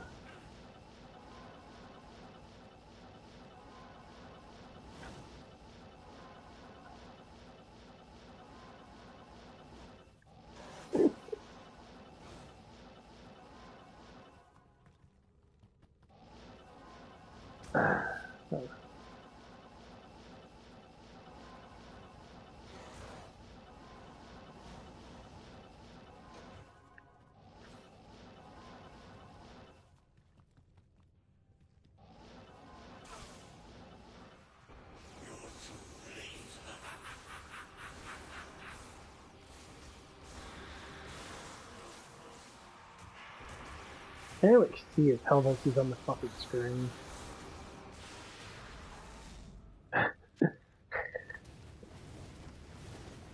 I keep finding these damn things. Oh my god! A Row Ruin!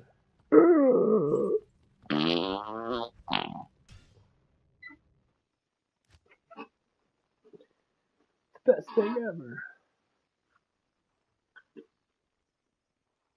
Uh-oh. Okay. Start lagging my shit out. Damn, I gained 2 more subs. Cool. Crazy. It's crazy. I have one guy that plays Diablo 2. Not in town. 2. 5 sockets? Holy shit. Does this keep getting more sockets? Really? That's fucking insane. It's better too. Jesus Christ, for real? I got the 6 sockets, that bastard? I mean, that would be... Get a bunch of really good gems in that.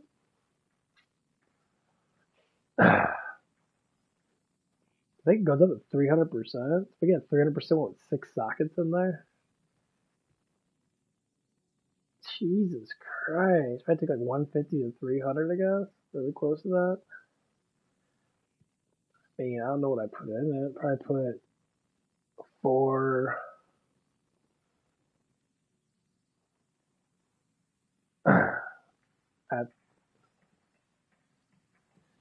That's kind of insane. Not in town. Not in town.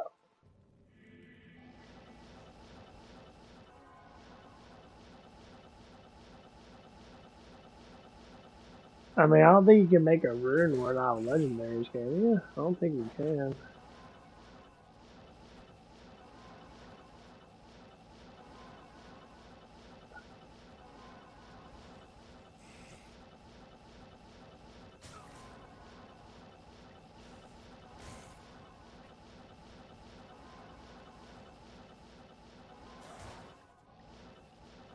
Where are you at? Let's stones.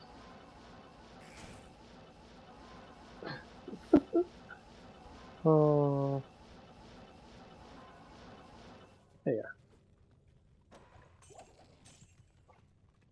are. But yeah, I might try out Five Guys, man. I might call up there tomorrow.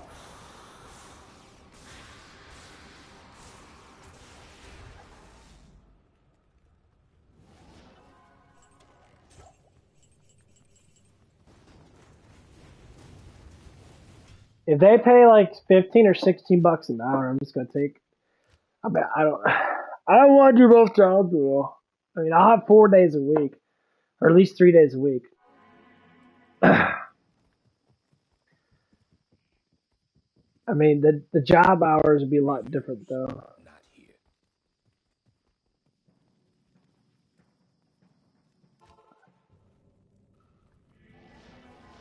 I do want to make the money in that, but I don't want to hinder my streaming too much. But I'm not making any money off this. I have to do this like an hour before my work.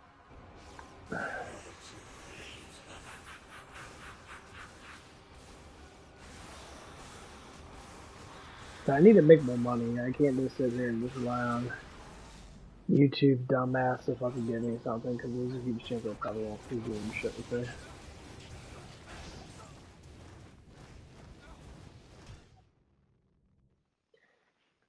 That's the sad thing about it.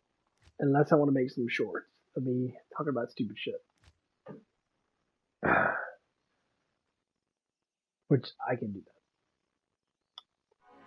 I'll make some dating shorts or something like that.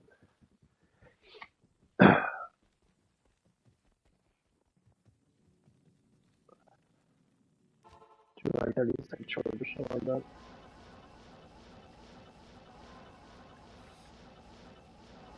A lot of people ain't gonna like what I have to say though. I already know that. Those are all.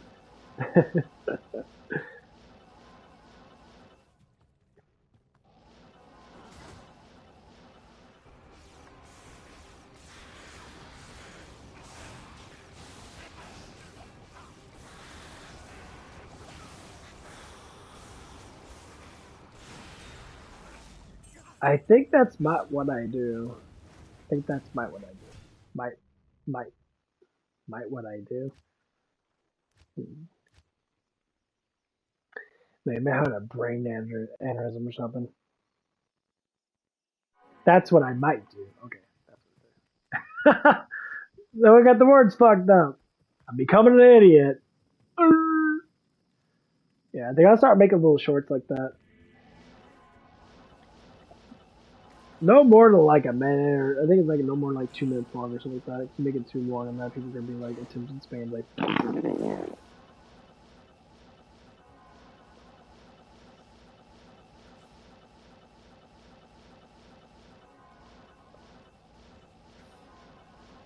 Normally I don't like to edit. I don't need to. Just be like record it and then just upload it. I might do that tonight.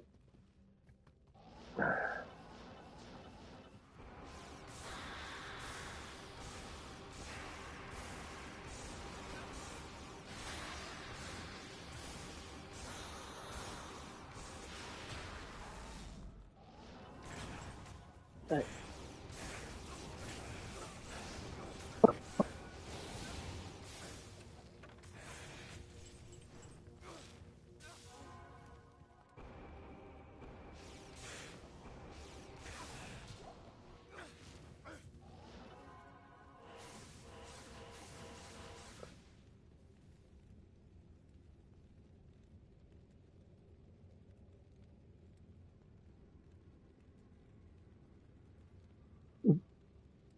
My speakers are getting low. I think it's my PlayStation. I need to block my PlayStation, yes.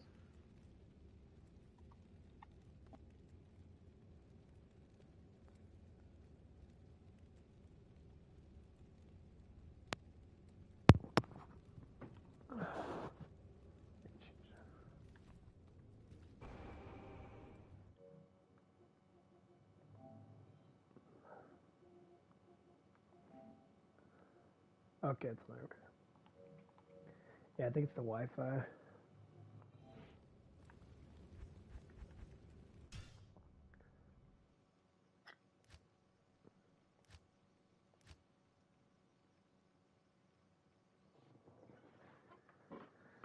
think I might do that right now. Do the shorts right now. Oh, so I get to record it on this, and I can just. Gotta make sure my mic's fucking working. That's my problem with my mic. My mic wasn't working before.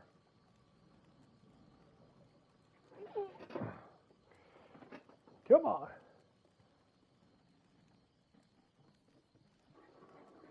The nuts.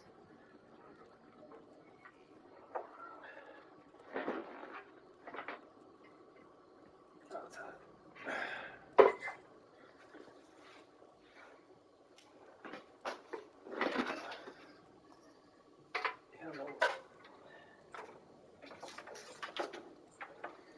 Yeah, I think my mic.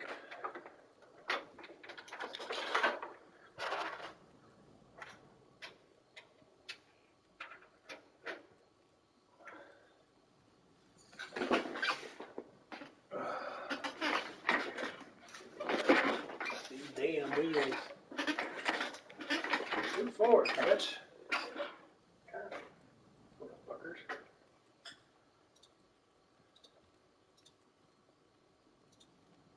Hello. Let me test my damn mic.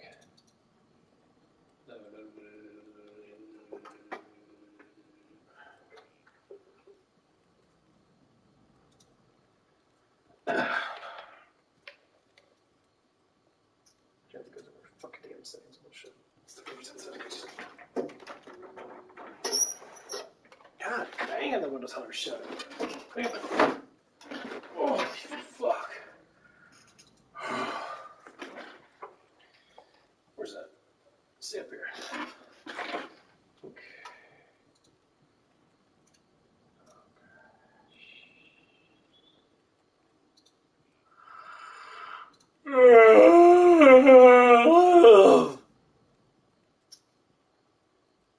Sound. Test. Testy. Okay, this works right now.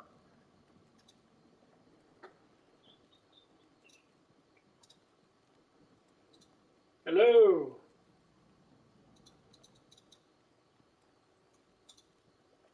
Hello.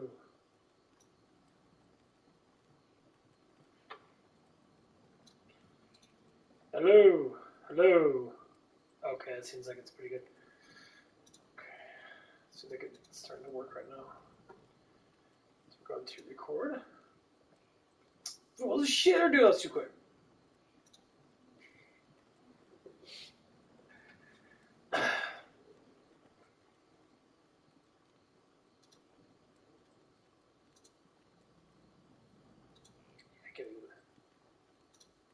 Okay, guys, I'm gonna start doing some shorts because I need to. I talk too damn much to begin with. But anyway, I'll do some dating shorts. Just give you some tips on like from a man's perspective, not from a woman's perspective. I don't want to talk about women in that because YouTube doesn't like when I talk about women too much because they're all like. I'm sure that's probably why I got my first strike to begin with. Anyway, we'll talk about men. Number one, lifting weights. You want to lift weights. Do push-ups, sit-ups, squats. Get yourself built up. Because when you build yourself up, I promise you're going to feel a lot better as a man. And number two, don't worry about women at a young age. Devote yourself towards other things. Like making money after high school. Make money in that. Do what you have to do. Number three, realize who you really are. Not everyone's going to be the same. Don't overthink yourself too much. Just do things you like to do and have things come to you. That's it.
Okay.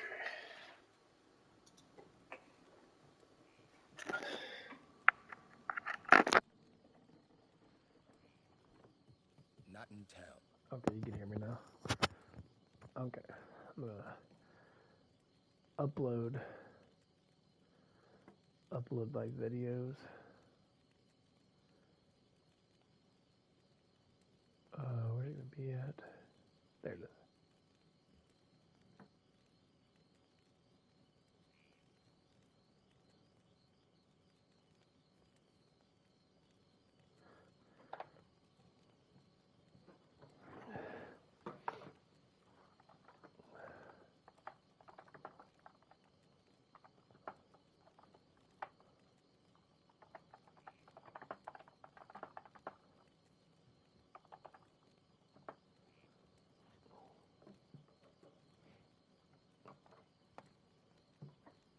Fucking shit.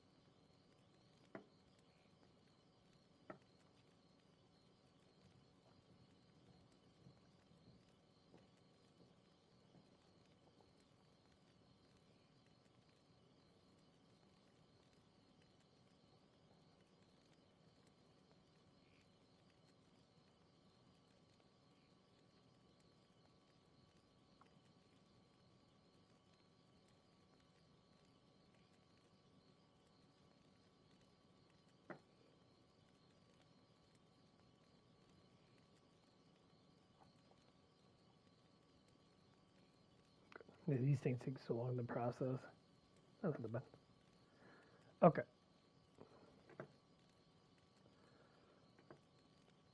So while I'm processing that short, it's a simple short, just tips about being a man.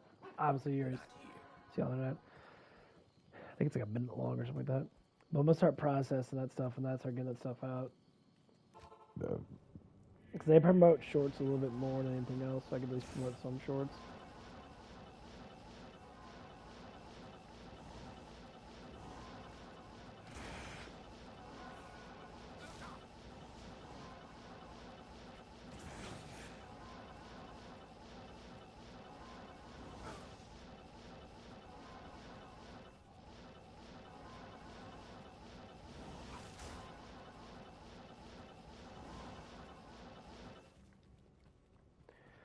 Trying to figure out how I can fix that teleport lag.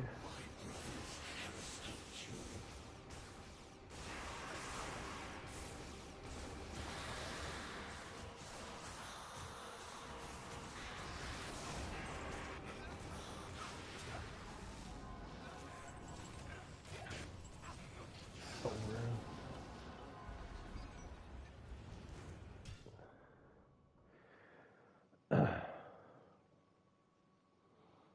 Yeah, because if I can use those shorts to be able to bring in more stuff, and that I'm definitely going to.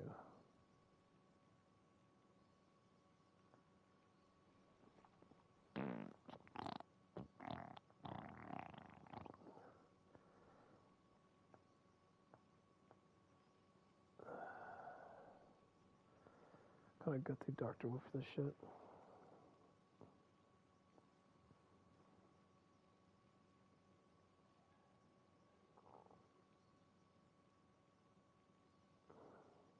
Dr. Wolf. Come to TurboTax and don't do your taxes. The mixes. The Chewy box is coming today. Calm down, honey. Yay, I like Just ordered it yesterday. Yeah, I gotta get me a Monarch shield. Leroy. Biscuits! Get fast, free 1 to 3 day shipping when they just can't wait. Chewy.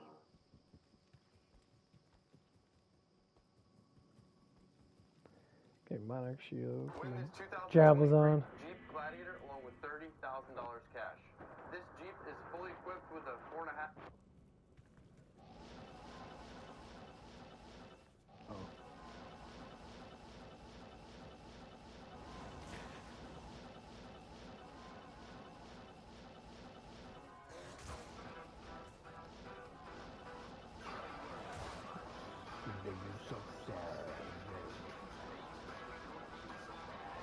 Let's have a party, reside.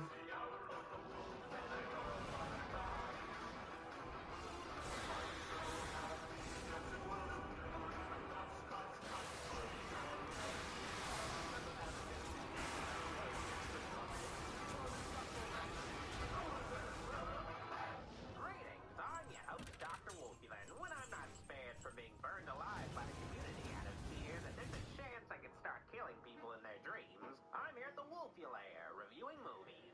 Welcome to I think I should probably increase my magic find by.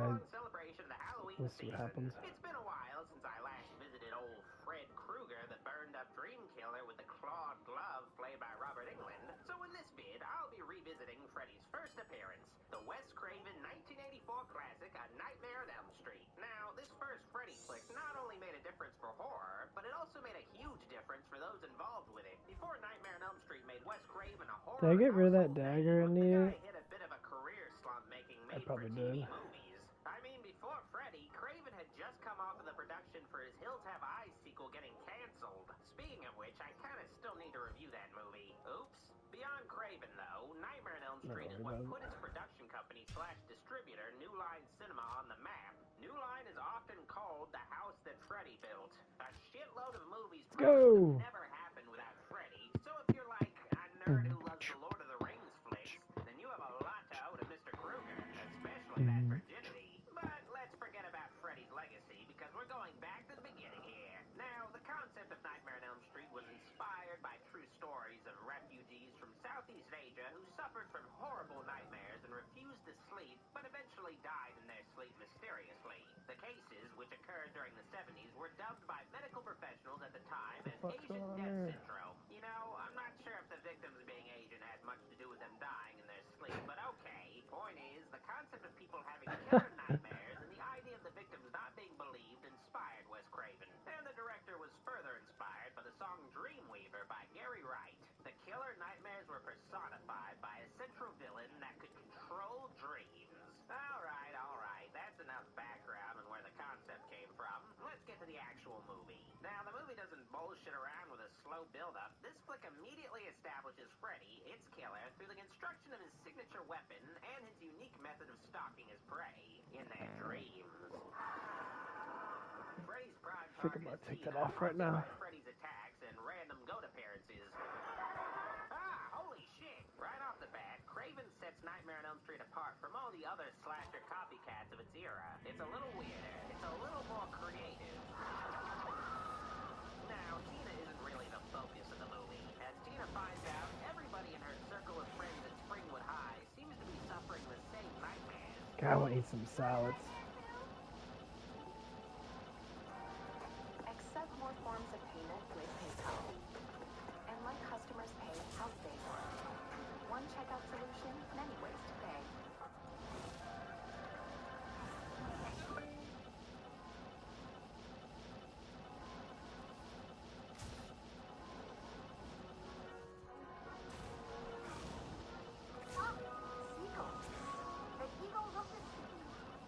The best way to book your stay in the USA. Booking.com, booking.com. Yeah. So Tina's got sort of a Janet Leigh and Psycho thing going for her, and we all know what that's gotta mean. Tina's desperately afraid for her life, and there's only one thing to do. Slumber party! That's right, Tina's friend Nancy, played by Heather Langenkamp, and Nancy's boyfriend Johnny Depp spend the night at Tina's place to help her feel better during the whole dream guy trying to kill her thing. Even Tina's aggressive, greaser-looking boyfriend shows up with his switchblade. Fun! Your mommy.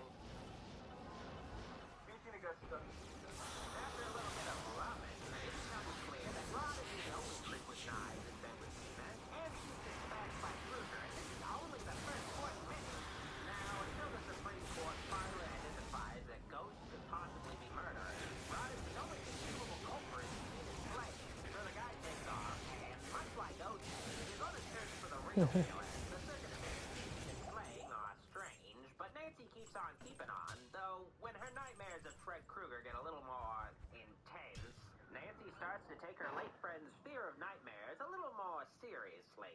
Now, Craven clearly modeled Nightmare on Elm Street on the slasher films popular at the time, but unlike his other attempt, The Hills Have Eyes Part 2, he managed to do a lot of things differently with the slasher formula. The central teenage characters aren't stereotypes. They seem like believable youths of the era. Yeah, out here at Barry's. Huh? Yeah, noisy as usual. I mean, Johnny Depp is supposed to be the fucking jock character. That's as far from a typical jock you can get. The actual slasher himself, of course, has powers, which I'll get into, but he's also not masked. His face is the scary shit. No mask needed. The other innovation is the fact that Freddy can actually speak and, you know, consequently have a personality.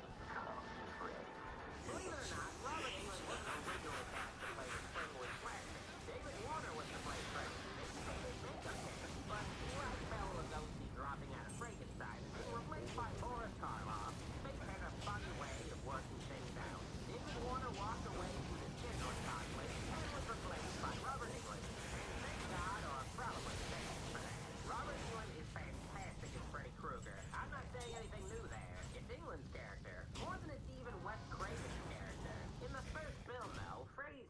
different from his later incarnations in appearance and mannerisms. Fred's far more subdued in this flick. From the very first scenes, Freddy's legendary status is quickly established. I love Dr. Wolfula. Dr. Wolfula is super cool. Creepy little girls playing jump rope. 1, 2, Freddy's coming for you. It places Freddy on a mythic level, immediately setting up in the waking world the menace to come. Most of the time, Krueger is shrouded in shadows, and he doesn't talk as much. He's not the wisecracker of later films. He's considerably darker. Now, even though England is at So its much Krueger best damage. Why you got so much damage on this damn weapon? Level 78. The original Freddy has a manic energy to him, an excitement about killing. There's a little bit of humor. Like some of these weapons are just so. I mean, over the phone, but this isn't the jokey killer we all know and love. Freddy's sense of humor is dark. why would you even use that? There's so many fucking items that are just so crappy. Freddy's comedy only really has to make sense to himself. I want to get a phase. I want to get my phase blades because I like phase blades a lot. The damage is really low on them now. There's also this creepy, sexually violent undertone to the original incarnation of Freddy, which is appropriate. You see, the movie eventually reveals that Freddy was a local child killer in Springwood. But that wasn't always the plan. Freddy was originally intended to be a child molester, which I guess is less bad. But Craven didn't want to be perceived as capitalizing on pedophilia cases that were going on at the time. Of course, most fans allege that Freddy's child plays were motivated by being a child molester, but I think it's creepier if Freddy just gets off on killing people in general. Children were just easier targets for him. You know, it just adds a weird sexual layer to those talking Freddy Krueger dolls otherwise. Whatever Freddy's origins, he's a dream killer now, and Nancy becomes increasingly aware of his threat. Craven actually conceived a clever way to draw an audience in by starting things heavy with Freddy, and by slowly building him up again by killing off Tina and having the murder pinned on Rod. Did you do it? I never touched her. Rod gets caught by the cops early and acts as a red herring, distracting Nancy and the other characters from the real menace of Freddy, giving the killer the perfect opening to strike. The film is a low-budget 80s horror flick, of course, and Craven made the most out of what was available at the time to great effect. Admittedly, though, the dream sequences of many of the higher-budgeted sequels are far more dazzlingly creative, but the original film's nightmares are serviceable. The dream scenarios are pretty simple and usually aren't too distinctively different from the waking world, beyond eerie lighting, but the limited approach comes with some advantages. The movie does a great job of transitioning seamlessly from the waking world to the nightmare world of Freddy with some crazy subtle differences. Where Nancy's waking life ends and her nightmares begin can be unpredictable, making it difficult to guess where Freddy might pop in. The set design and lighting of the nightmares, particularly in the hell-like industrial environment of Freddy's boiler room, is fantastically atmospheric. The nightmare world is Freddy's domain, where he draws his power from, but Freddy in the first movie is pretty limited for a guy who can control nightmares. Freddy can change shape and warp his environment to a certain degree, but it's a little silly seeing Freddy change shape, even if he is just messing around. And it's even sillier to see the guy having a hard time overpowering teenage girls. Also, the movie really puts a lot of effort into selling Freddy's powers in an isolated, gimmicky way, and the quality of the effects are mixed. Like, early on, Freddy stretches his arms out for no real reason, and it looks goofy as hell, like he's some kind of clawed Stretch Armstrong that wants a hug. If Freddy can actually stretch his arms out like that, why not actually do it in a practical situation? Yeah, there are some really iffy effects here and there, and I know full well the limitations of the time, but I feel like the film's best effects are of the subtler, less cartoony variety. I'm trying to get rid of that. Tries to invade Nancy's dreams. They don't attack. That attack thing gets in the way sometimes. Or when Freddy simply hangs Rod in his jail cell with a sheet. Okay, there's a lot of great sheet-related effects in this movie. Waiting for my bread to unthaw so I can do some PBJ with some of that strawberry jam, baby. Play a key role in hiding flaws, and this Freddy only has a burned head. The rest of him just looks like a regular guy. Like just his head fell into a fire or something. Also, I guess they couldn't afford to put stripes on the sleeves of Freddy's sweater. Oh well, they finally worked out that kink in the amazing sequel. The standout effect above all the rest for me, though, is Tina's amazing murder where Freddy drags the girl all the way up to the ceiling. It's impressive to this day. I also have to say that the murders, no matter how fanciful, are handled in a very traumatic way. Kills aren't just fun vignettes in this Nightmare on Elm Street movie. They're messy and are acted believably. Speaking of acting, Heather Langenkamp really carries the film during the waking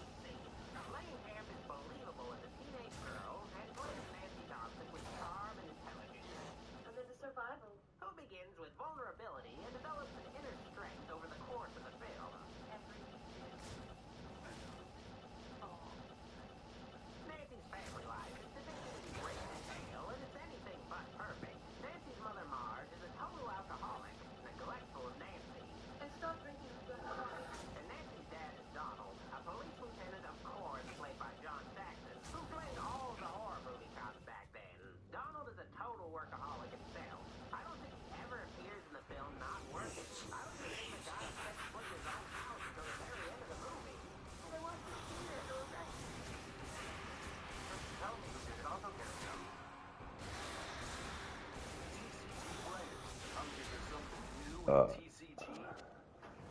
Eager for a new challenge, fresh tactics, and big prizes? The Saga begins. Battle Spirit Saga.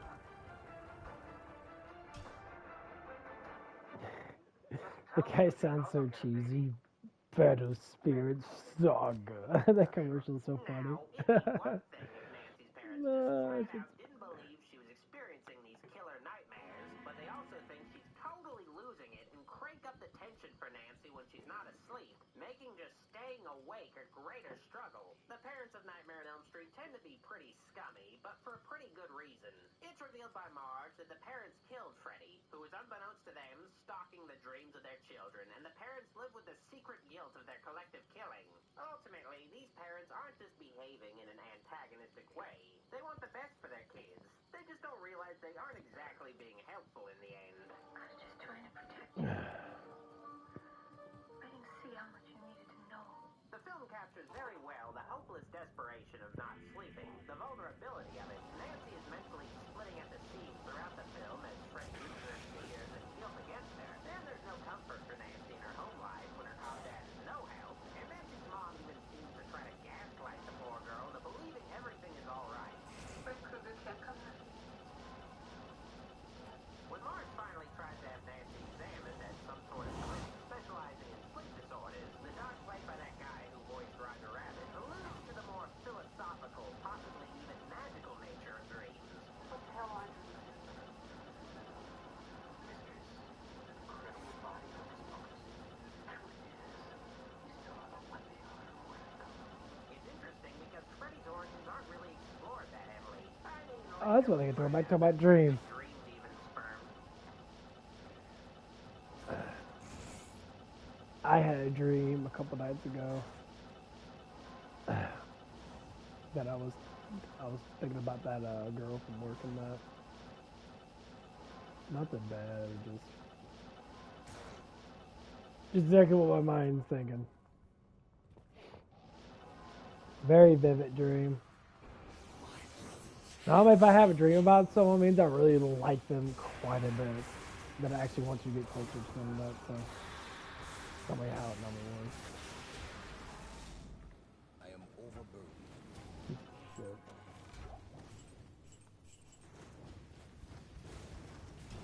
That's not how it works. 11. I gotta stay up so fucking much, dude. I stayed up to like 5, almost 6 in the morning. I went to bed. I woke up at fucking. Fuck, I don't know what time I woke up with. I know I woke up and then went back to bed. Oh, what's up, bud? I didn't see you there, man. How you doing?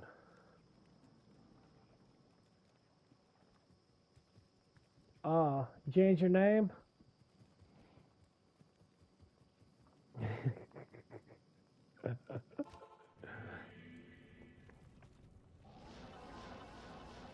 What's up, Dev?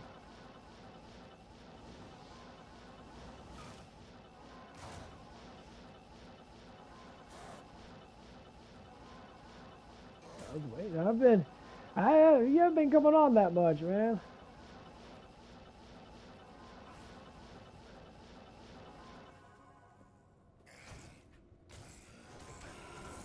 Cambridge? Cambridge has been on forever. I don't know exactly who it is. I don't really talk to the person that much, honestly. We just chit chat here and there. I believe it's a gay guy, I guess. I'm not too sure 100%.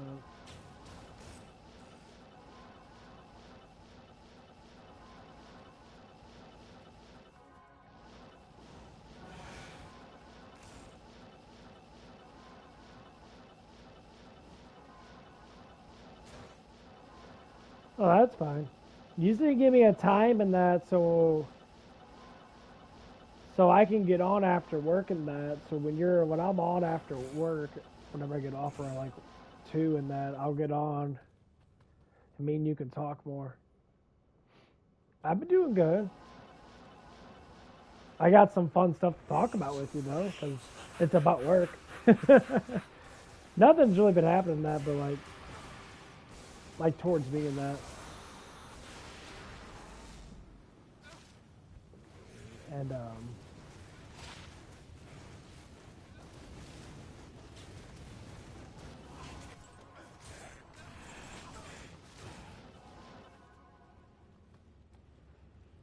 trash talking. No, I don't think the person's trash talking about me.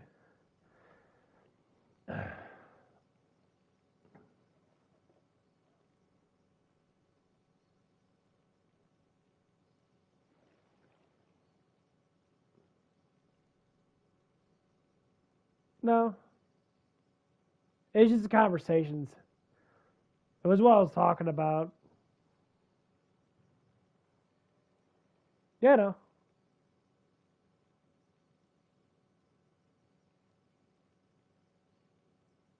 It was the conversation we were talking about. He was replying to what I was saying. I was talking about me getting more hours than that, and he don't work, I guess. Yeah. I mean, this person's been on here since like the first like 20 or 30, maybe 40 subs. They've been on here for a while. The person doesn't really get on that much. Yeah. Well, you speak your mind. That's the whole point. Fucking lagging.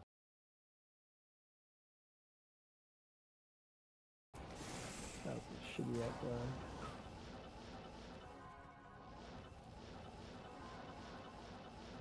I'm happy you speak your mind. That's like the hardest thing to get to is for people to speak their mind.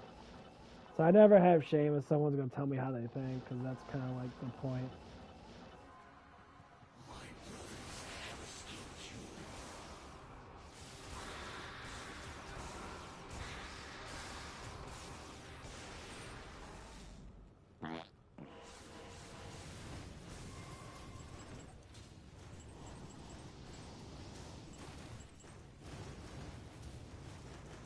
I think I might do pivot screen. I'll do pivot screen really quick. It's really easy to do.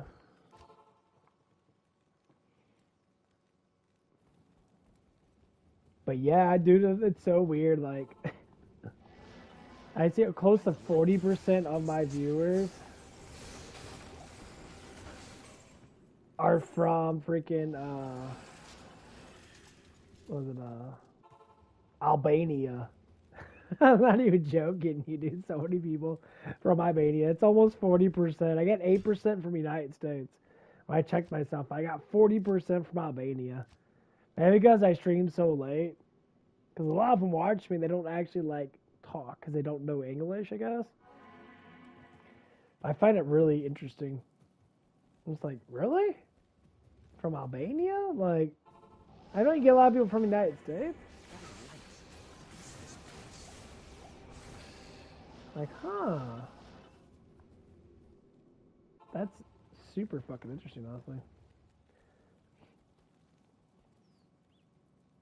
It just tells how much United States is, like, blocking people from the algorithm for me. I guess, I don't know.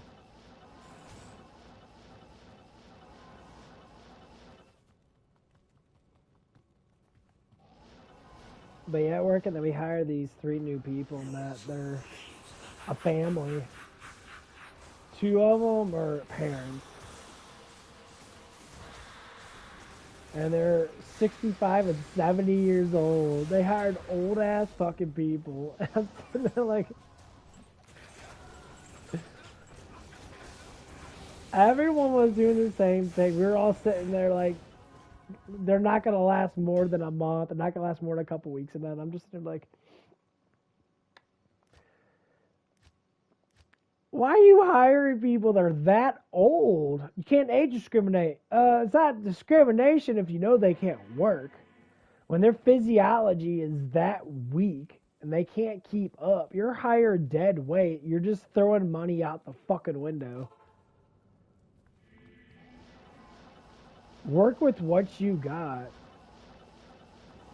Because all you're doing is hindering your business, and you're making it even worse for your employees that want to fucking stay. Because they're barely holding this shit together as it is. So you hire people that might be a dysfunction of somehow because, you know, they might not be able to work as good as they can. They need help from everybody else. I'm not getting paid being a fucking babysitter.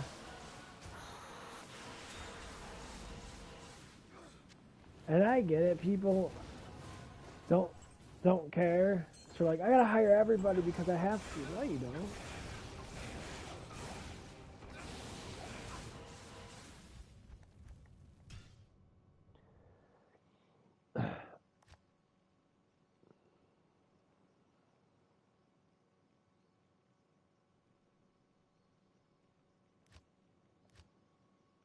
And it's like, stop doing that.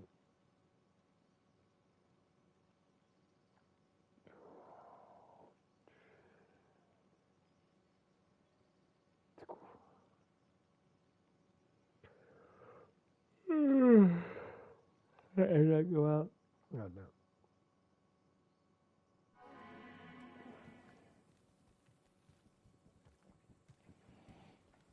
Yes? Yeah, I fucking hate when people do that shit. Almost everyone that's been hired on has barely been lasting. And I know that, to tell you all the truth, I know I'm going to be a little bit of a dick about this. I've noticed most of the people that we hired as waitresses have been women, and a lot of them have not been lasting more than maybe 3 weeks. They've been quitting so much, so frequently.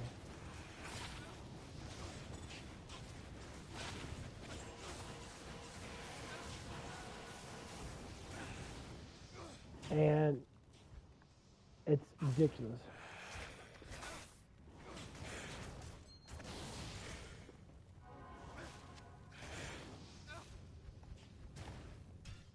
Like, one of the girls was having issues in that. She was a good waitress. She was young in that.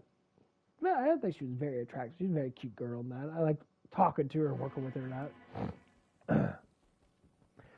Though she was going through a lot of stuff.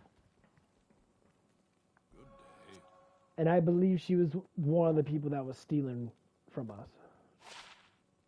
I believe. I'm not 100% sure. But I don't need to be 100% because she's not here. So she got fired. For whatever reason, it doesn't matter. She got fired.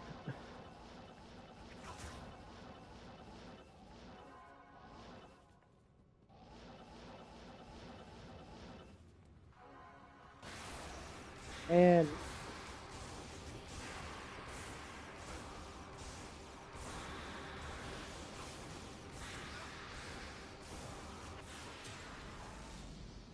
one of the girls got let go. That was actually good. She actually did a pretty good job in that. I mean, she wasn't the best, but she was one of the youngest ones there. She was only like 19 or 20 something. So I mean, she was still learning how to work in that. And like,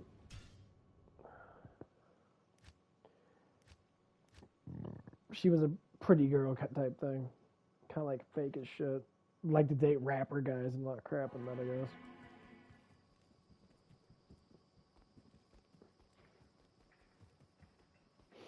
And she couldn't get him one day because she couldn't get a ride. And almost none of them own a car. None of them have a way to get to work besides taking buses. And we keep on saying this. If you cannot get here, like, oh, I can get there, I can get there, I can get there, I can get there. And you can't rely on a bus to get in a place. Buses are not always 100% on time. I mean, I walk 35 minutes to work. Cool beans. I can get to work on time. Or get to work, you know.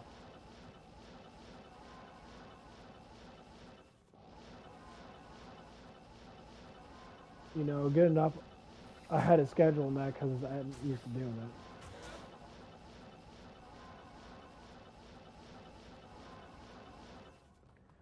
But if I had an attitude problem, like